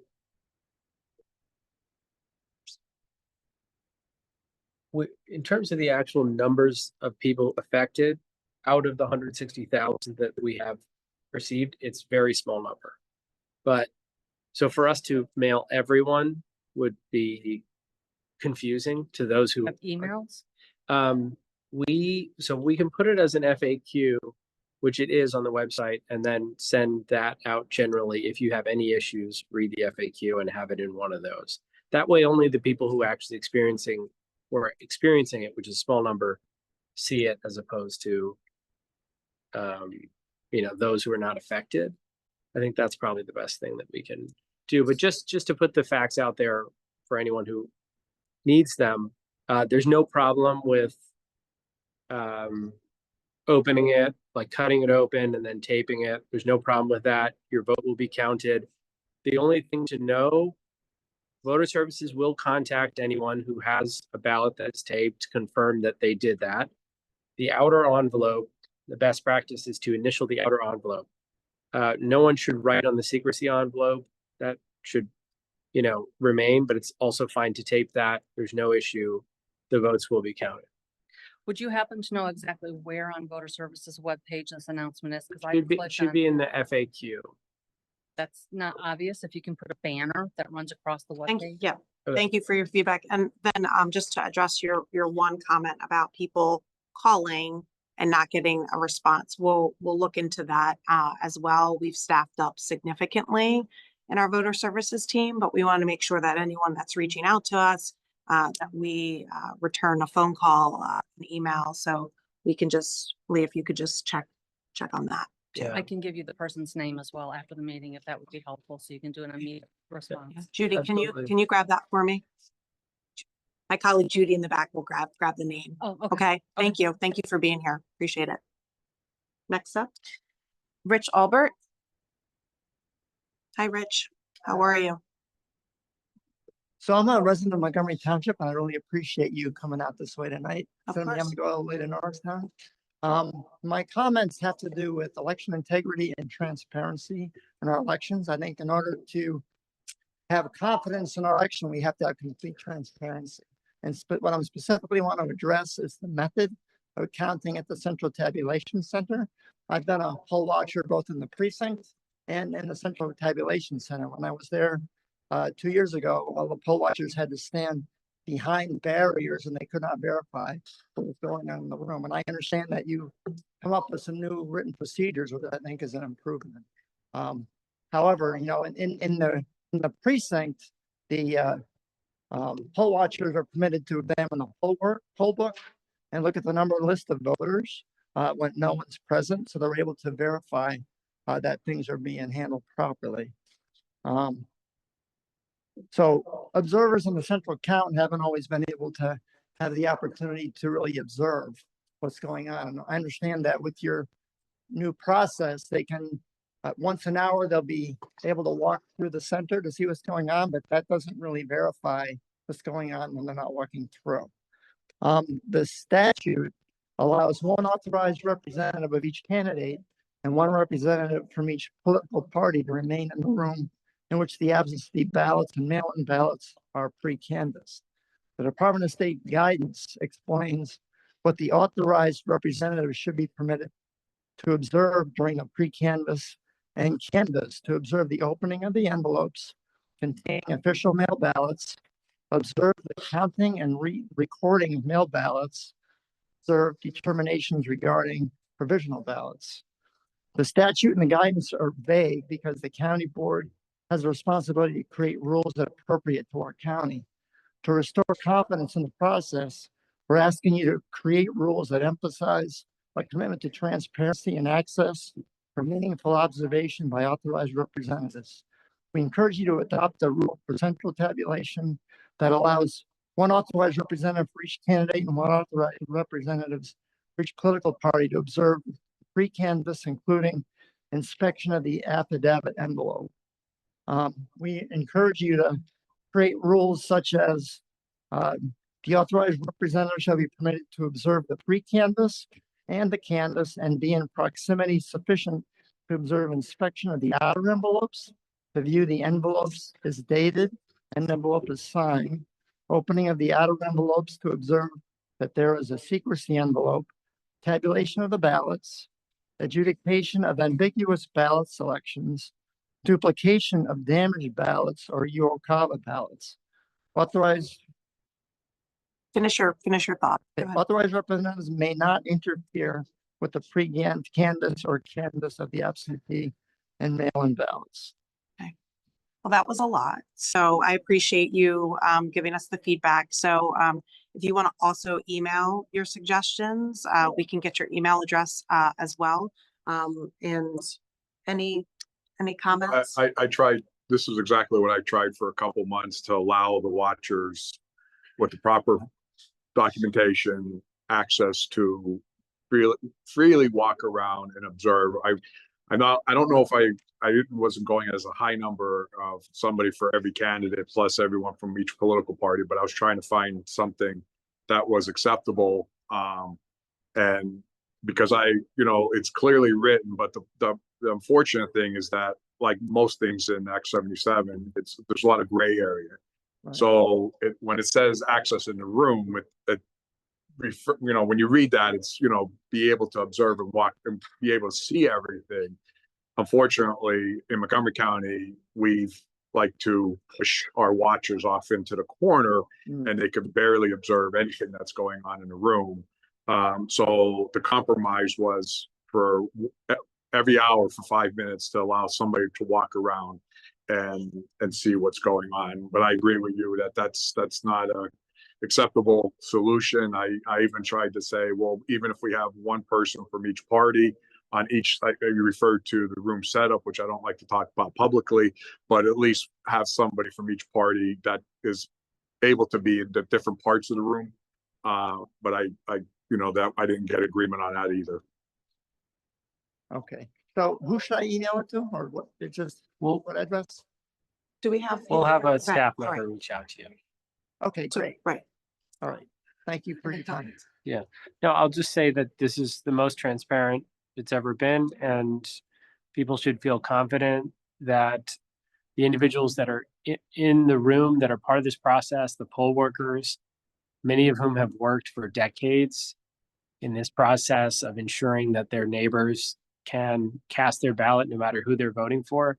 If you meet these people, you will come away not only confident, but with a sense of deep appreciation for the work that they're doing. And it's very stressful right now to be able to respond to the thousands of requests that come in from voters every day, to work overnight, to process the ballots when the entire country is watching and waiting for the results. And believe me, people are going to be pounding at the door. And I think this was a great compromise that respects the space and the requirements that the workers need to do their jobs while giving the full transparency and access of all the parties that have a right to observe the process. Thank you. All right. Thank you very much. Have a good night. Okay, next up is Todd Carroll. Hi, Todd. How are you? Thanks for this opportunity tonight. I wanted to raise some questions regarding the satellite voting van, which we saw out here and you were introducing earlier. We did look, I did see on the website a number of bits of information on it that were helpful, but I would say that also left us with more questions than answers in some instances. So I'd just like to run down these list of questions and hope to be able to have something follow up on via email to see if we can get some of these answers. One of the things is we noted that the cost of the taxpayers was 146,000, I believe, for the van, which seemed to be quite extreme. Just wondering about the cost of that van. We noted also noted that the first of its kind in Pennsylvania, I think, was referenced on the website. Hoping that the board could be more often open about it and how it's to be used in a nonpartisan manner. If it's to be a satellite voting location, how will it connect to the Shore system to verify voter registration information? Is it equipped with a ballot on-demand printer? How is it secured? When it is used to facilitate voting at nursing homes, long-term care facilities, other locations like this, will there be bipartisan teams to assure voters that residents are not being unduly influenced? And a big topic that came to my mind was, will a schedule be made available to the public as to where it's going to be, when, how long, that kind of thing? And last question, how will the board ensure that locations visited do not disproportionately favor one party or the other? So a number of important questions we thought to be answered about this van. We look for some transparency on this in a nonpartisan way to provide answers for the public along these lines.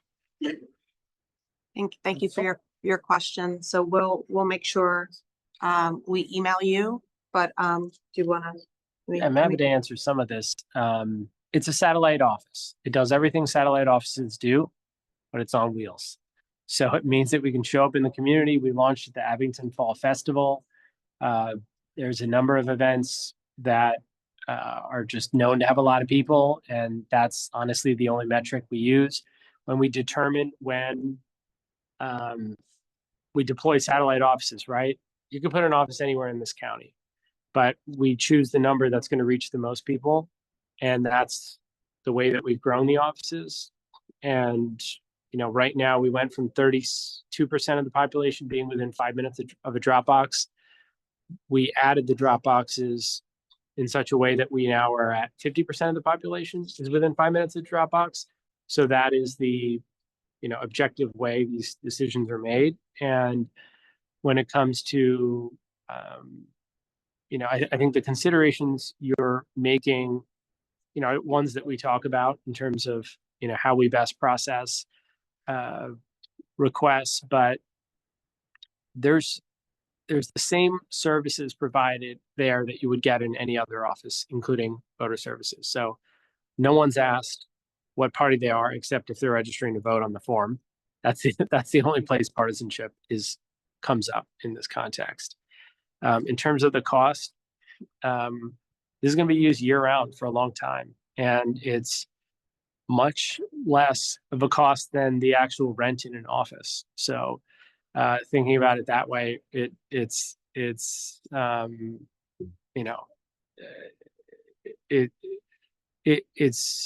worth what we're spending, and for all the people who are able to cast their ballot and make sure their voice is heard, that's important to us. Generally with voter services, I think it's important to note, if you compare us to other counties, our budget's $6 million, for example. There's others that, like Philadelphia, I think is 28 million. So we're doing a lot with a lot less in terms of resources. So I'm proud of the team. I don't want them to work with such lean resources when it comes to all the other staffing. One of the reasons that our warehouse is as crowded as it is, and the considerations came in when it comes to this observer thing we just discussed, is because we don't even have a building that's really big enough to do all the things that we want in one place. Voter services works in 3 places right now. That's going to be something that costs a lot more to fix. And so right now, voter services is operating on a very lean budget, is what I would say. And one of the things I want to thank you for all of your questions. Certainly, that's why we have these forums to talk about the investments and the strategies that we're putting in place to support residents. When Commissioner Makija came up, had the idea, I couldn't help but think about. So I have my mother passed away in April.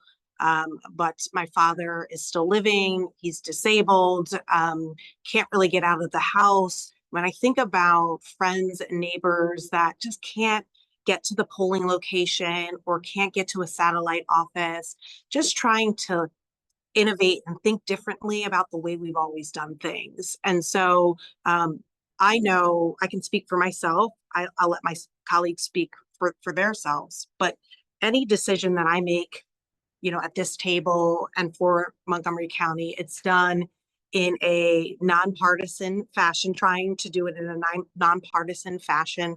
And it's about what's best for the residents of Montgomery County. And so I'm just really proud. I was proud to be in Abington. Certainly there are questions in the community and we'll continue to educate, but I'm just really proud that this board continues to innovate, challenge the status quo, and just make things a little bit easier for our friends and neighbors. But I want to thank you for your list of questions. I think the two questions that you asked, one was it wasn't 146,000, it was 143. So want to, you know, and change. Okay. And the second question is what? He was close. Oh, yeah, right, yeah. But I want to be, you know, get right information out, right? Yep. The other question you asked about the shore system hookup, and it's wireless. It's using wireless connections. But and the van does have electricity generator or whatever running. I guess that's I asked that same question today. Is there a generator on it? You know, so because yeah, there's computer hookups, there's printers and all that, all the operational stuff you would need from running a satellite office, plus staffing as well. Right. Any idea of the schedule or where it might be? Is that a question that can? That is something that has been asked, and we will follow up on that. We do want people to know where the van will be. And we're also thinking about how do we create some of our own events to bring the van to a community near you. So we'll take that into consideration. Thank you. Okay, up next, and I apologize if I say this incorrectly. Kofi Ozejic. Kofi Osei. Oh, I'm sorry. I know how to say it.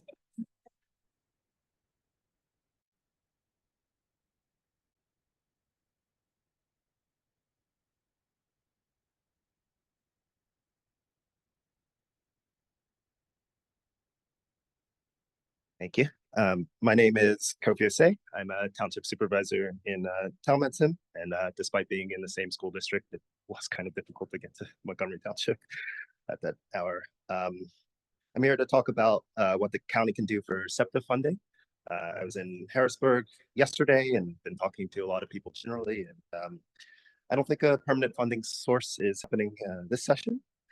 I think there are still emergency solutions available, but I'm not sure we should be relying on state government. SEPTA is an agency with very low local fundings share compared to peer agencies, 7% compared to 30% for the MTA in New York City as of 2019. So I'm calling on the county to fund the more. Our historically affluent suburb is called the Main Line. SEPTA and its infrastructure is critical to Mako's past and future. And let me set the stage. The riding rail restoration was talked about earlier. Allentown Rail is being talked about, which would go through Lansdale and Norristown. Those are both done. KFP Rail starts to make sense. That is a comprehensive rail system through most of our developed areas. None of that can happen if SEPTA does service cuts and hiring freezes, and we're not going to have the institutional knowledge to get those things started. And on housing a little bit, if you look over in Minneapolis, they reduce rents and reduce homelessness by reducing the regulatory burden on building housing, primarily by eliminating parking requirements and allowing property owners flexibility in residential uses. That is a dual synergy by both increasing SEPTA ridership and solving the housing issue. I'm committed to that solution. That's a municipal power in Talmenton, but I'd rather not have current SEPTA riders be going through our roads to get to the 476 exit. And I might be making myself unpopular, but one thing I continue to say to my neighbors is there's no such thing as an unfunded mandate when you have your own levy. A little complicated for this comment, so I'd love to sit down with any county commissioner, but the collar counties have all not done a reassessment in a while, and for a variety of reasons should be doing them regularly. I would propose to sync our countywide reassessments timing and method with all 5 SEPTA counties, and then commit a percentage of evaluations to SEPTA. That will take a lot of negotiations, and it's going to be difficult, but in the words of our governors who had the commissioner seat at some point, let's get stuff done. Thank you. Is that what he says? Does he say stuff? Thank you for being polite. No, thank you for those suggestions. Certainly we've talked a bunch about SEPTA and are in close contact with members on the board and the CEO. And so we recognize the challenges that SEPTA is up against and the role that we play as a county. And then the reassessment piece, wow, that was an interesting suggestion. So something we've also talked about. So thank you for raising. Yeah. Okay, next up, Mike Wazensky. How do you say it? Oh, I'm sorry. Hi, Mike. So I actually heard from several sources about the lockbox keys were actually dropped off at the Skipback Township building. So I have concerns about that. Being an auditor, I mean, chain of command controls, I would write that up in an audit report. So I'm concerned about that. And just another comment, where Carla was speaking earlier, Neil said, oh, well, that's just a small number of voters.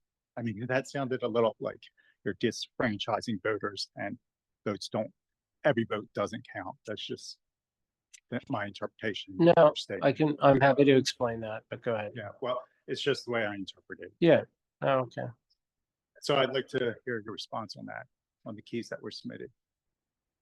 So what you're talking about is, do you have anything else to say? No, whenever you. Yeah, so we learned, what was it, yesterday? So there was an incident brought to our attention and a Dropbox key was dropped. Was it right outside the box? And I don't know the exact location. we don't know the exact location, but it was found. The county immediately looked at all the surveillance video of the Dropbox. No one tampered with the Dropbox. The locks were changed immediately. The key is not going to be used to open anything. It's not the same key for any of the Dropboxes. They're different, and the county sheriffs have addressed it. So how many keys are there for every lockbox? I'm just curious. Don't have the answer to that question. There's 2 different locks. There's 3 different locks. There are 3 different locks on each Dropbox. 3 locks on each Dropbox. 3 different keys. Is that right, Lee? Well, they only use 2. They only need to really use 1 when they're picking up the ballots, right? Right, for the door, right, the Right. bottom door. Yeah, so a bit concerning, so. Well, and unfortunately, it was multiple keys, multiple sets of keys for multiple Dropboxes. So hopefully we're addressing all the Dropboxes. That's true. No, it was one set of keys. One set of that keys. There were 3 keys, 3 sets of keys, all for that one box. It was all for the same box? Yeah. So our team took the incident very serious. Getting worse and worse from what I originally heard, so. But No, I don't think it's I getting think it worse. was just misrepresented. So, Go ahead. So we took the incident very seriously. So thank you for raising it. It's been addressed, and we will do our part in making sure that it doesn't happen again. Are you going to do something publicly to let people know this happened in Montgomery County? Because I've heard this from several sources, and people are getting not too thrilled about, I don't know who the sources are, because it was immediately it was turned into Skipback Township.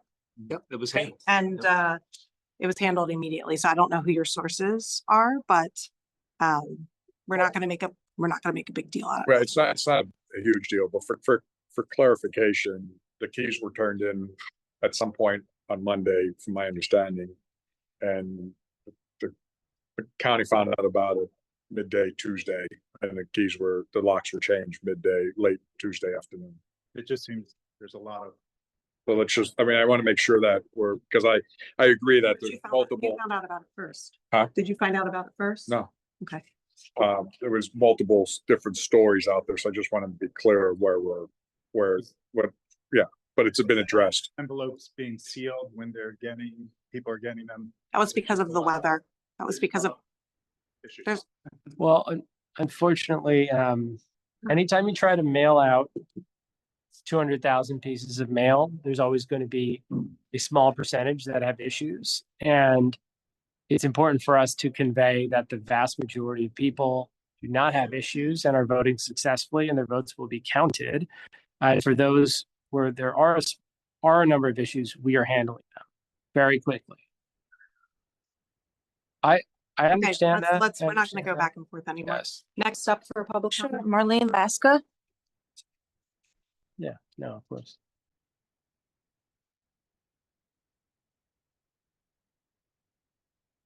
Marlene Laska, Upper Providence Township.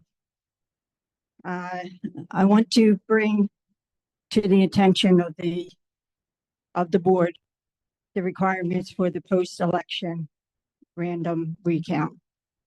Pennsylvania Fair Elections finally received a legal opinion regarding the 2% recount being done via manual count. Bottom line is that the Pennsylvania Department of State directive cannot supersede a law, and as such, all Pennsylvania counties must comply with the law. The lawyers are agreeing that per 25 PS section 3031.5, where it states the county board shall comply with the requirements for the use of electronic voting machines or voting system as set forth in the report by the Secretary of the Commonwealth.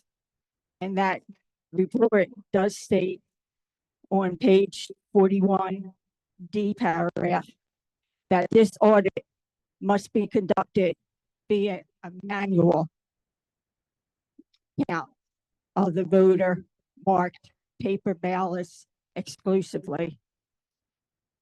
That all Pennsylvania counties must comply with the law versus any directive that may come from the Pennsylvania Department of State. That is despite the directive that you cite, which has the clause, the county board of elections shall conduct the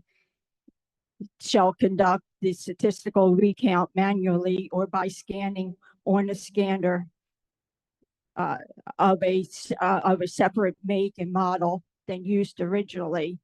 The legal assessment is that the law has a higher precedence than a directive from the Pennsylvania Department of State. And as such, if a conflict exists, the law takes precedence. So Pennsylvania Fair Elections knows that this legal opinion changes how Monco does his current 2% recount. We also recognize that the county may need some time to think about how they will react to this change. If Pennsylvania Fair Elections can help in any way, including a brief to the Board of Elections, please let us know, and we will arrange such. However, we are looking to have this change implemented for the 2024 general election. Thank you. Thank you for your comments. I didn't understand what the change was.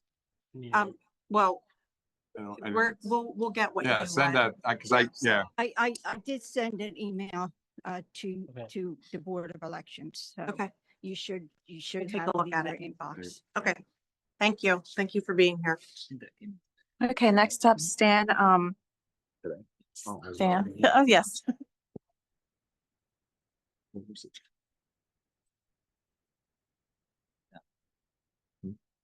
Good evening. Hello. My name is Stan Paskunas, and I have been a resident of Montgomery Township since 1997. I'd like to thank the board for the opportunity to share my recent experiences with the Norristown Register of Wills.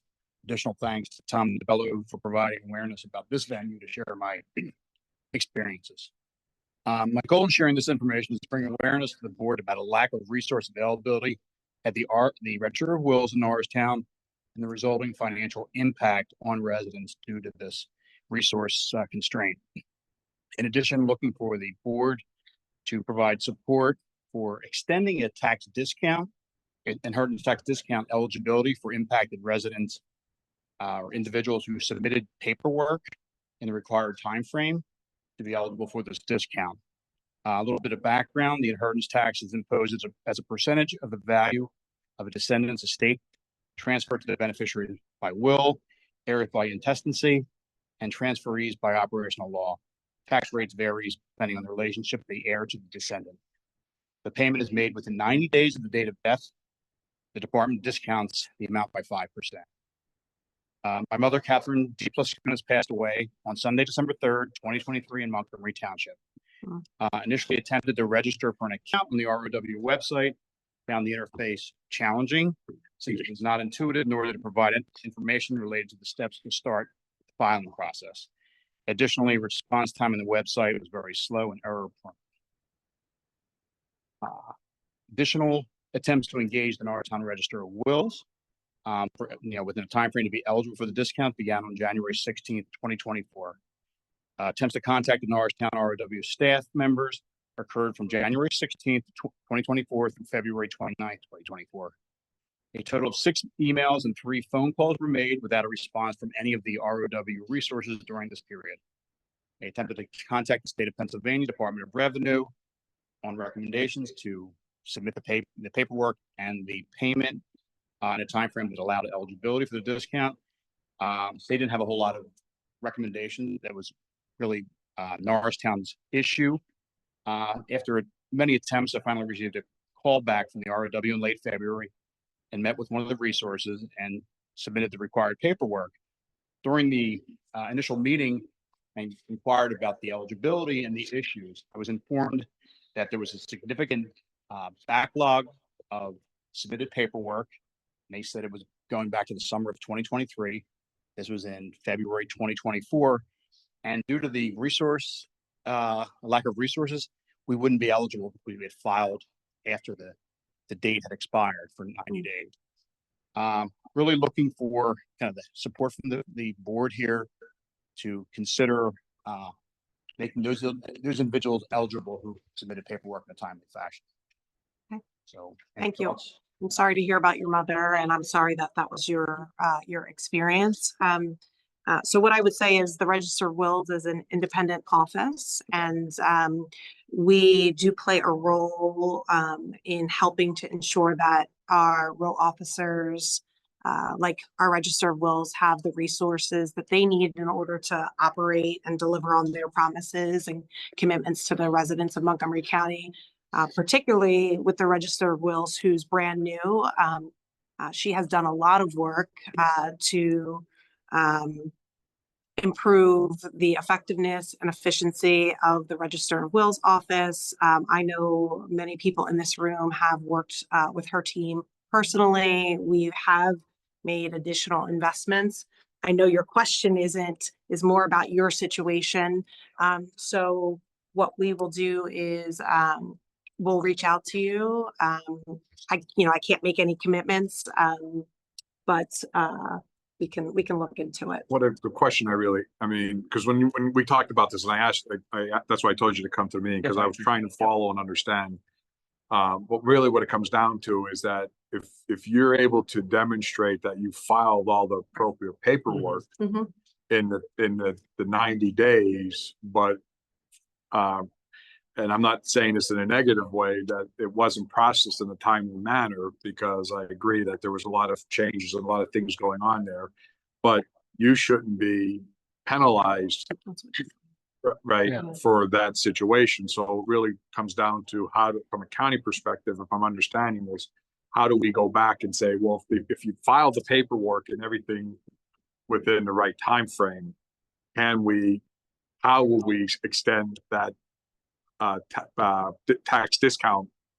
Because you did what you were supposed to do in the proper timelines, but we didn't process it correctly, or not correctly, quickly enough for you to receive that tax discount. So that's really what the crux of the issue is, right? As I understand it. I would agree that I think the term, filed versus attempt to file or something that is relevant here. We couldn't get anyone to call it back. Like I said, we were on the website, trying to utilize the website. Account number wasn't being provided. So I've documented obviously the timelines and the attempts of outreach to the individuals, and there was just no response. And we heard the same thing, that there was limited resources. There was a change in the staff. There was, a number of competing issues that didn't allow us to file in a timely fashion. So, I would appreciate any support the board to give myself, and I know there's probably other residents that were affected but weren't aware of. Certainly the challenges with getting paperwork done. So I just wanted to bring awareness. I'm sure it's not just myself and my mother's estate. I'm sure there's other individuals who are experiencing the same issue. Did you send emails or anything in that time frame? Yes, I did. I sent emails at the time frame. I believe my sister also has information. Okay. Make sure we get at the end of the meeting, make sure we get your name and phone number and everything so we can reach out. Oh, you have it? Yeah. Oh, yeah. Thank you. Thank you. Thank you. Thank Thank you for raising it. Okay, next up we have Joe Rittenhouse.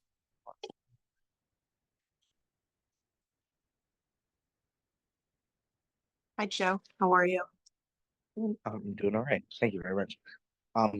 First and foremost, thank you guys for coming outside of Norristown. It's a great thing you guys are doing, coming outside into the community.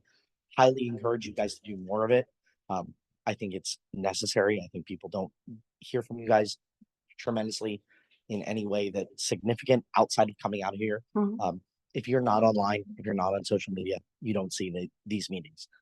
So thank you, first and foremost. I wanted to talk on something related to what Mike said earlier. I just wanted a yes or no. The keys that were dropped outside of the Dropbox at 4H, they are on video 100% of the time. Yes or no? The keys or the drop? The keys that were dropped outside of the Dropbox that were left that gave access to the Dropbox. Do we have 24-hour surveillance on them? Are they totally accountable? Yes or no? So I don't have the answer to your question, but the more important question is the Dropbox, right? So the Dropbox is under surveillance for 24 hours. Sure. But the keys, those, from my understanding from your last question, those keys can access multiple Dropboxes, correct? No. They cannot. Okay, good. Great.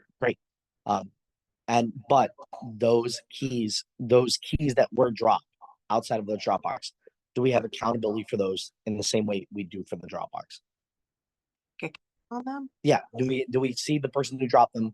Do we see them in the frame of the camera? We don't know where they were. We don't know where they were specifically dropped. So okay. And during that time that they were dropped, how are we talking a period of an hour, 30 minutes, 20 minutes, 10 minutes? Like how long were those keys left unattended outside of the Dropbox? Time. It was approximately 3 hours. Approximately 3 hours. Those keys were left unattended, correct? Before anyone recognized that they were there and everything. Cool. And they only go for that skip back Dropbox, correct?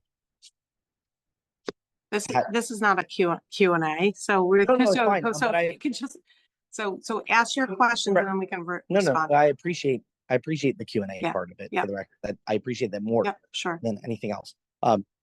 So I just want to understand on the record that for 3 hours those keys were unaccounted for. Nobody knows where they went, what could have happened to them. They could have laid there unaccounted for and everything was fine. I'm not saying otherwise one way or another. But for 3 hours, those keys outside of that Dropbox were unaccounted for, according to any of your guys' video cameras, according to anybody who watched the Dropbox, according to any third party or anything like that. Those keys were left for 3 hours, correct? Yes or no? We answered the question. Yeah. It was 3 hours. 3 hours unaccounted for. Thank you. That's all I wanted to ask. Thank you. Yeah. But I want to reiterate that we did go back and run the camera for for that period of time and make sure that nobody entered the Dropbox. No, but correct, but I just- someone yeah. could have touched those keys during that Dropbox time period.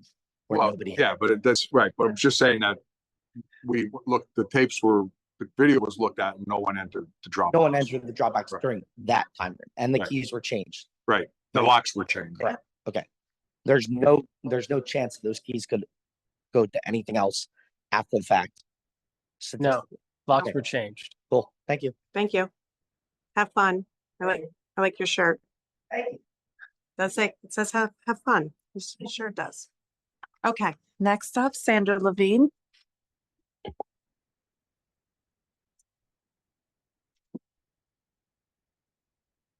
Sandra Levine, Hatfield Township. I just want to say I have a comment and then a question. Okay. I tried to get on when you had the last meeting, and it was like at 12 o'clock, I think. Okay. I registered and the system wouldn't let me in. So I had to go to Facebook to watch the meeting. Okay. But I did everything I was supposed to do to register and it wouldn't let me in. Okay. I don't know what happened. All right. So please somebody look at that. Sure.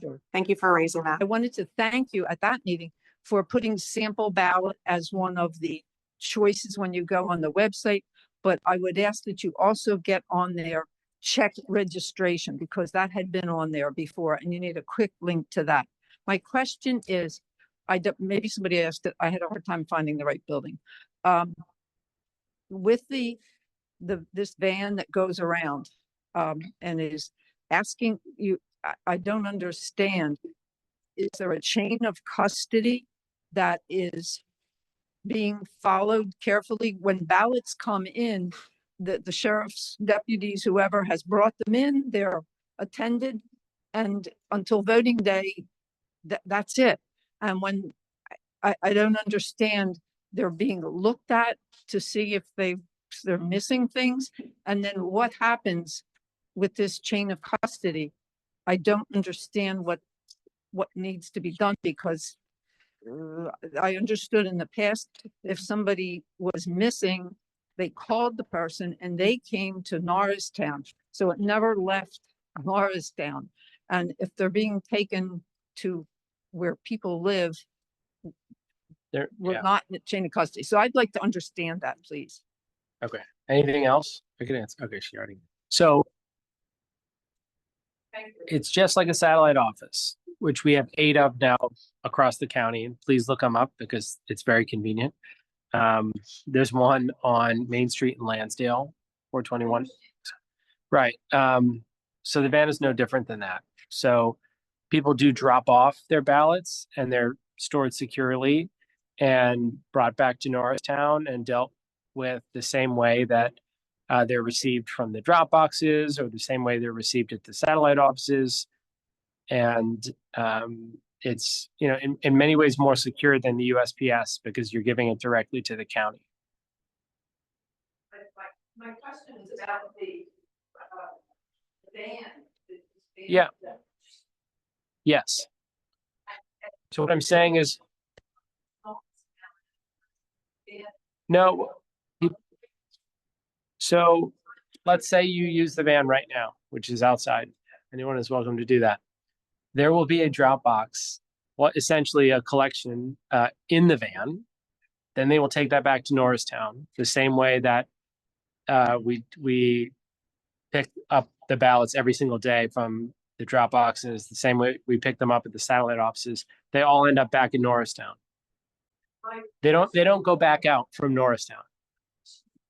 Are we looking at the envelope to see that it was signed? Yes. So that's one of the.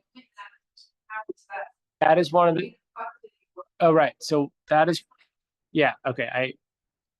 Here, let me tell you about that issue. One of the great things about the van is that it is staffed. So whoever is receiving the ballots actually does look at it and tell the voter on the spot whether they did it right or not. So we shouldn't have any of those issues with people who utilize the services of the mobile office, because you have a staff member there looking at it. When it comes to the other ballots that are in the drop boxes, or that come in through the mail, or that are received at the satellite offices, they make it to Norristown.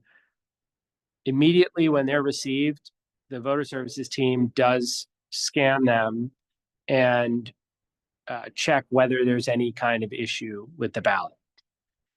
As soon as there's an issue with the ballot, whether they look in the punch hole and they see that there's no secrecy envelope or there's a missing date or the wrong date, they make sure to start a process of notification to the voter, which includes phone and email, if we have it, and then a physical letter. And we're also publishing a list of those ballots that have deficiencies so that people can see if you're at a precinct, or if they share the same precinct or they know your name, or the political parties can do this, you know, voting rights groups can do this. They can go to the list and they can reach out and say, hey, you're on this list online, which you can look at on our website, of people who need to fix their ballot. So if you have an issue, you can either come into Norristown and fix it, but you don't have to. The other option is you go online, there's a cancel and replace form.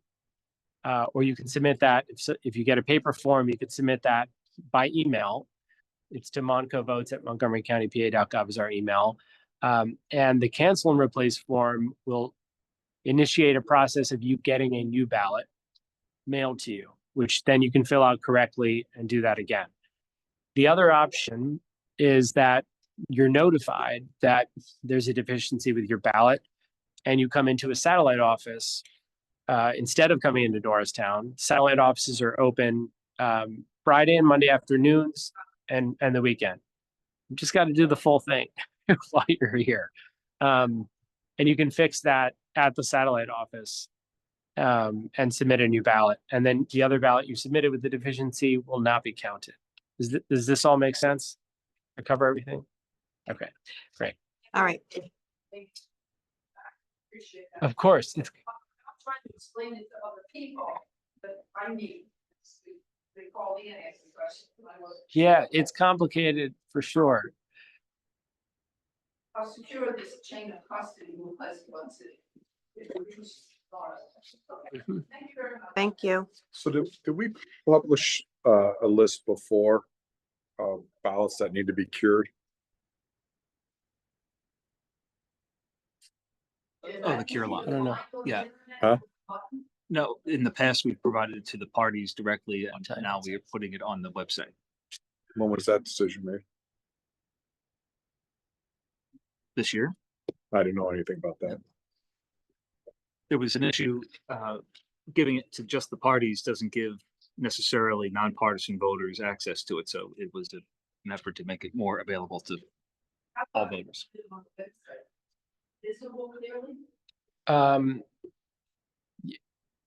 We'll follow up and I'll send you the link. Yeah, and it's, I mean, the easy link is just moncovotes.com. It forwards to our government address, but everything is right there. Mm-hmm. If you could please give somebody your email. We don't have your email or number here. Yeah.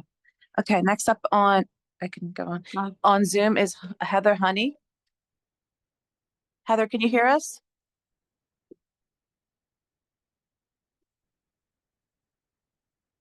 Heather, can you hear us? She's You need to unmute. Okay, let's come back to Okay, Heather. next up, we have Charles also on Zoom. Charles, can you hear us? Yes, can you hear me? Charles? Okay, he's okay. Can you hear me? Charles, can you hear us? Yes, can you hear me? Okay. Yep. Hello? There you go. There he is. Can you hear me? Charles? He's talking. I hear it. Yes, can you hear me? Okay. Are you able to hear me? Oh, there we go. All right, go ahead. Okay, thank you. Pennsylvania law requires the reconciliation of ballots to voters at 2 separate times during prior to the certification of the election. The first one is on election night when the poll workers have to compare the number of signatures in the poll book to the number of names on the numbered list of voters and the total number of ballots cast as indicated on the tabulator. Any discrepancies in the in-person voting at the polling place must be noted on the general return sheet. So this is the first of two separate reconciliation processes, and it is required by Title 25, Section 3031.13. In addition, prior to certification, the board must complete the second reconciliation process, which must include ballots cast by all voting methods, not just election day ballots. Title 25, Section 3154 requires that the board, before accepting results from any district, compare the number of persons who voted in each district to the total number of ballots cast. The board must review a list of unique persons who voted from each district prior to the certification of the election to be sure that the number of ballots does not exceed the number of unique people who voted. The purpose of this reconciliation requirement is to allow the board to identify errors or omissions prior to certifying the election results. It is easy to conflate the term precinct with polling location or polling place, but there is an important distinction.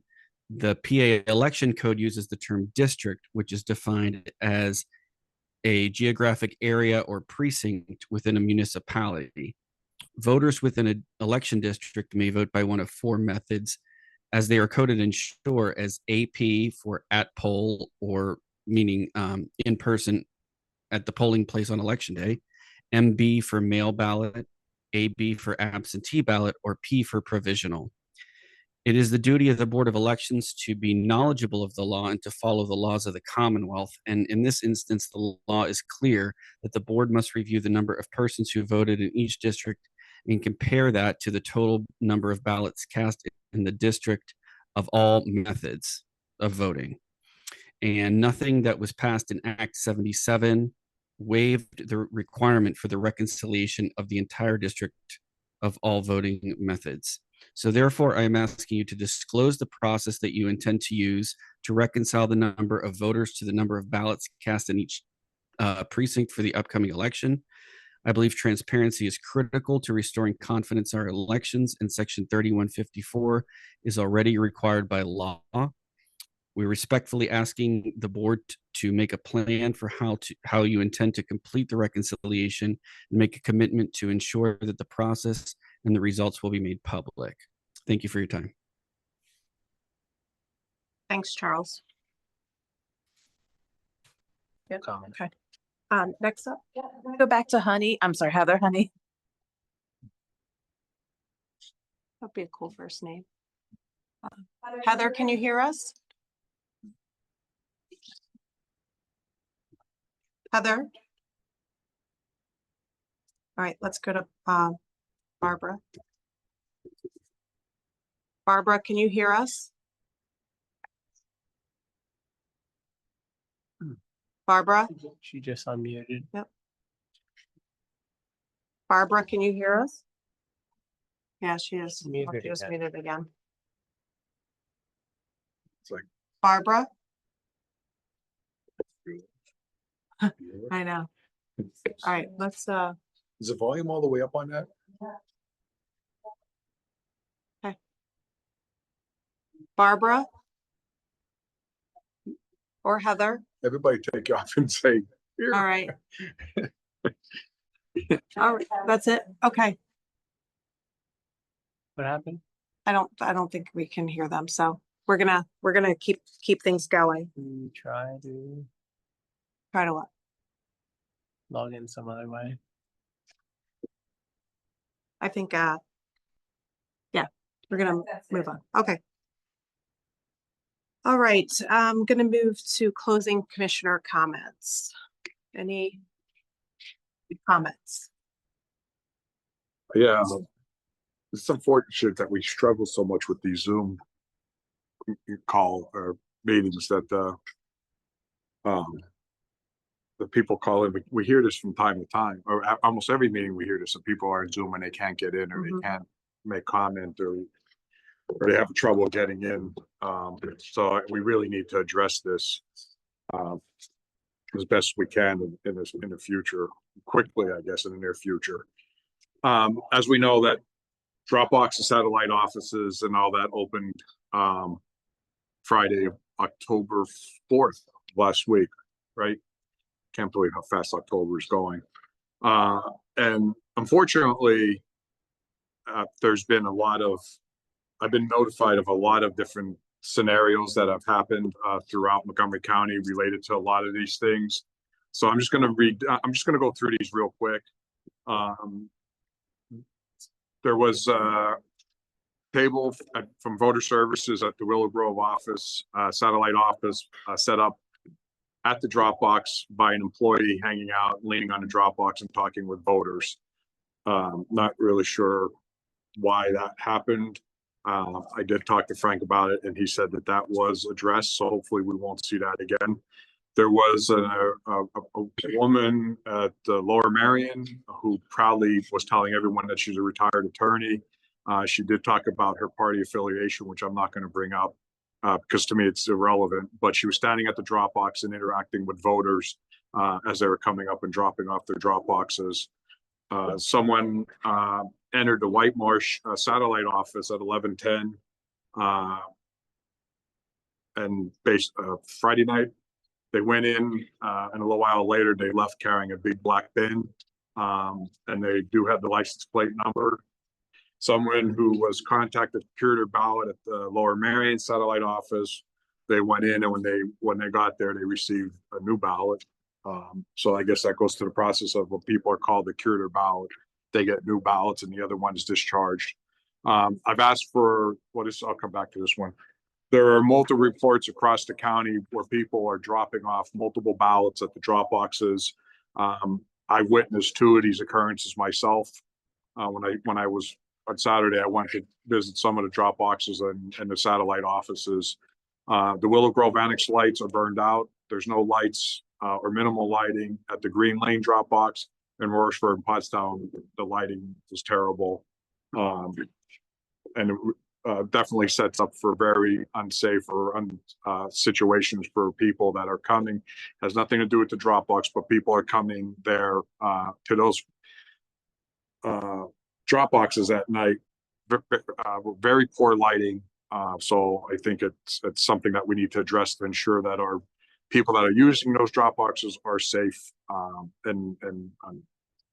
because we heard from things that are occurring in Abington, for instance, over the last couple of weeks, with people being nothing to do with voting, but people that were accosted or whatever it may be.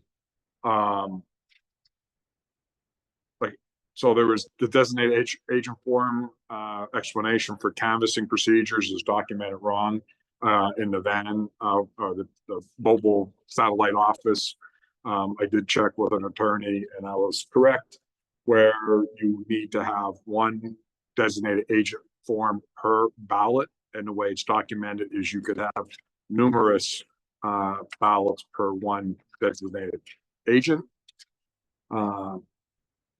Someone at the deposit multiple ballots in a Dropbox while our staff was there changing the locks at the 4-H Dropbox. We did hear a lot about the voter van, so I'm not going to go there.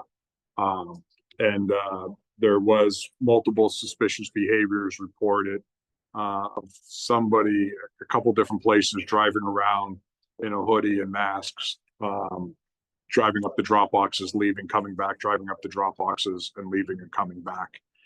And then finally, one thing I've asked for and I still haven't received is the budget, the costs for each of these satellite offices. We have roughly 6 people per satellite office, 4 days a week.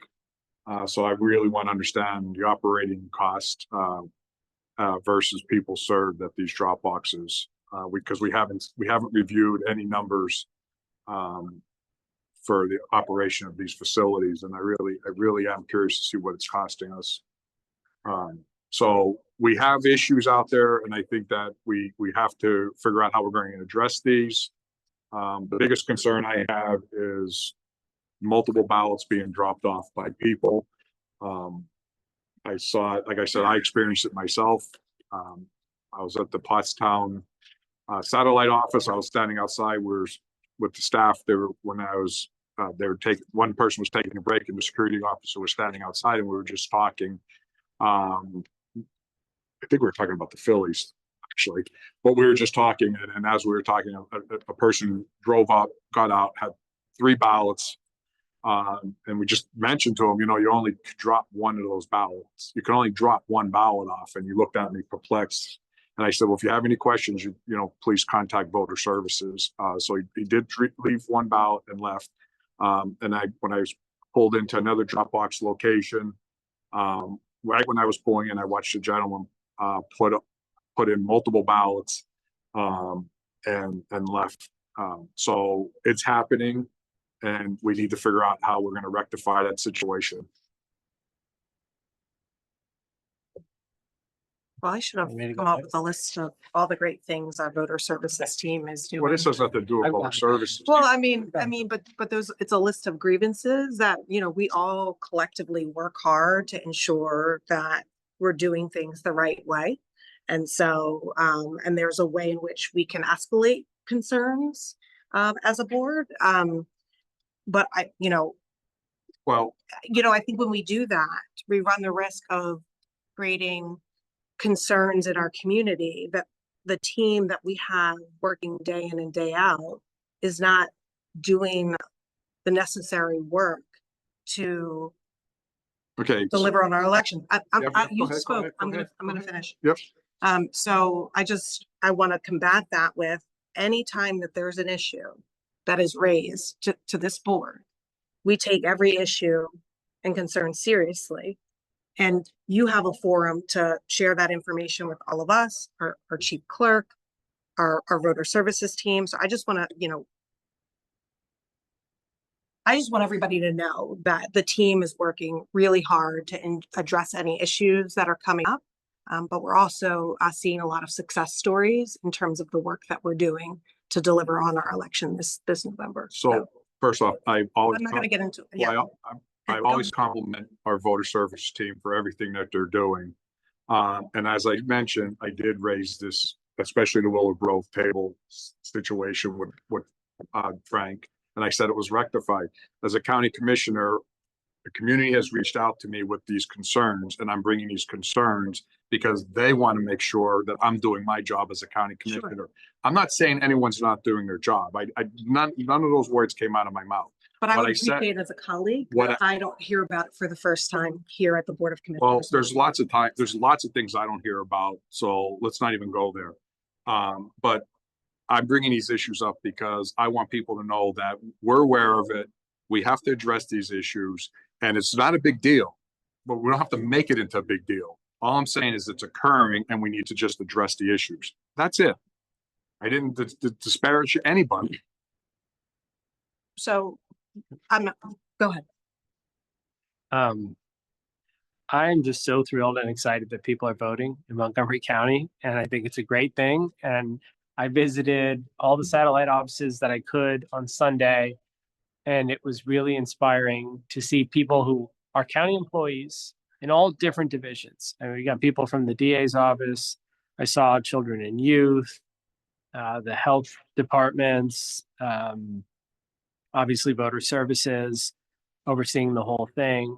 But this is an all hands on deck operation. And I have to commend Lee, as well as our newest deputy COO, Stephanie Tipton, and Sarah Charles and Judy Trombetta for helping make this operation possible and increasing access to the ballot, which is the point. And there's a lot of conspiracy theories that have been developed over the last several years, especially to cast doubt on this process. I don't understand the obsession with drop boxes. There's 18 of them. They're all surveilled 24/7. There are 600 USPS mailboxes. No one's freaking out about the USPS mailboxes. And they can also be used to submit ballots. So I just want to convey the complete confidence that I have in the system. When you talk to someone like Frank Dean, our director of elections, and he had to be on a witness stand this week because of the conspiracy theories about voting machines, you come away with this complete respect for the process, the level of detail that he understands, the level of just professionalism throughout the office in everything they do. They do make sure every vote counts. They treat every ballot as if it's sacred, which it is. And I just think they're all doing an excellent job. And this weekend was a great example of that. And if there's one message that I have for the folks who are raising these concerns, even if you say, as you have, there's like suspicious behavior, no one's voting, no one's having their vote counted who is not eligible, is not registered, and is not someone we sent a ballot to. That's not happening here in Montgomery County.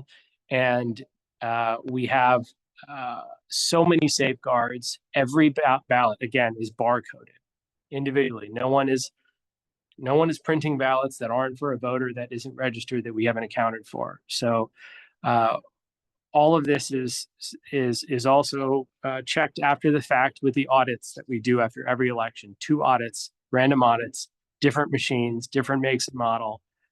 We have an incredible process that has worked for decades. It makes our country what it is, and I'm just proud to be a part of the team for this period of time. So what we're saying, I just want to make sure we're clear, because I want to know what I'm going to tell people. So what I'm saying is that we are supporting and allowing the drop off of multiple ballots, because that's all I really talked about. So all that other stuff I wasn't addressing. No, you had a list of. Right, but I'm things that you really talked about. focused on the drop box. Okay, so We're saying that. nobody's saying that. We're saying that Well, that's as a board, right, right? no If one- there are issues. All I'm saying is that we know that people are dropping off multiple ballots, and we need to address the issue. And you have no record of whether they have designated agent forms or not. So you I can't don't need a record. So no one can make an assumption that anything is happening. See, this is why this is why people have these bring all this stuff up. Me personally, I don't need the designated agent form. If somebody has a designated agent form, that's what we're supposed to investigate when we see people dropping off multiple ballots. I didn't want to go and pull all the videos of all these situations or all these complaints, because I don't want to go there. All I'm saying is that we can pull the videos, but you're bringing this up at all Board of I'm saying Commissioners is- meeting, and it's the first time we're hearing about the concerns. So Well, there's a way in which we can address concerns as a board, Right. right? Well, So if I have a unfortunately, concern, I go to Lee and I ask Lee, this concern has happened. Can you get me information about it? I don't need information. All I'm saying is that we have people dropping off multiple ballots that we need to have it addressed. That's all. Well, we're a guest in Montgomery Township, so yeah. So Lee, can you just make sure that you get that, the instances, if you have record of the instances? Yeah, all if you want to start pulling the tapes, I'll give you Pull all the the tapes. tapes. All right. All right, so I just want to, moving forward. I- We'll go back. no, we're not going back. So, I just want to thank the colleagues in Montgomery Township for having us. I want to thank you for, the lively discussion, those that spoke at public comments. It's always great hearing different perspectives, different concerns. And, these forums allow us to hear what's on everybody's mind and how we can make things a bit better at the county. So I want to thank you for hanging with us for 2.5 hours. So we have a short board meeting right after this. It's like literally short. So just bear with me for probably 5 more minutes, and we'll close things out. So the next Board of Commissioners meeting is Thursday, October 24th at 10 a.m. back in our boardroom. And so I'd like to make a motion to adjourn the October 10th, 2024 meeting of the Montgomery County Board of Commissioners. Is there a second? Second. Seconded by Commissioner DeBello. All in favor? Aye. Aye, motion carries. Let's welcome up our first Deputy Controller, Tom Landauer. Huh? You can. Yeah. Yeah. Can we? No, I don't think so. All right. Any public comment for salary board? No? Okay. All right. I'd like to bring up Catherine Halen to review the salary board list. Good evening, salary board members. You have in front of you the salary board list. It is a 4-page document and with a timestamp of October 9th, 2024, 10:37 a.m. All transactions have been reviewed by management and are presented for your approval. Great. I'd like to make a motion to approve the October 10th Salary Board presentation as given by Ms. Catherine Halen. Is there a second? Second. Seconded by, oh, I'm not used to hearing you second it, by Tom Landauer. Any board comments? Moving to a vote, all in favor? Aye. Motion carries. Next up, Montgomery County Employee Voter Services Pay. We are presenting the election pay policy, so all employees who have agreed to work during the election process will be paid as outlined by the policy that has been presented. Great. I'd like to make a motion to approve the election pay policy as outlined by Ms. Catherine Halen. Is there a second? Second. Second by Commissioner DeBello. Any board comments? Hearing none, all in favor? Aye. Motion carries. Thank you. Thank you. I'd like to make a motion to adjourn the October 10th, 2024 meeting of the Montgomery County Salary Board. Is there a second? Is there a second? Seconded by Tom Landauer. Any board comment? Moving to a vote, all in favor? Aye. Motion carries. Meeting adjourned. Thanks everyone for being here. That one or not? Yes.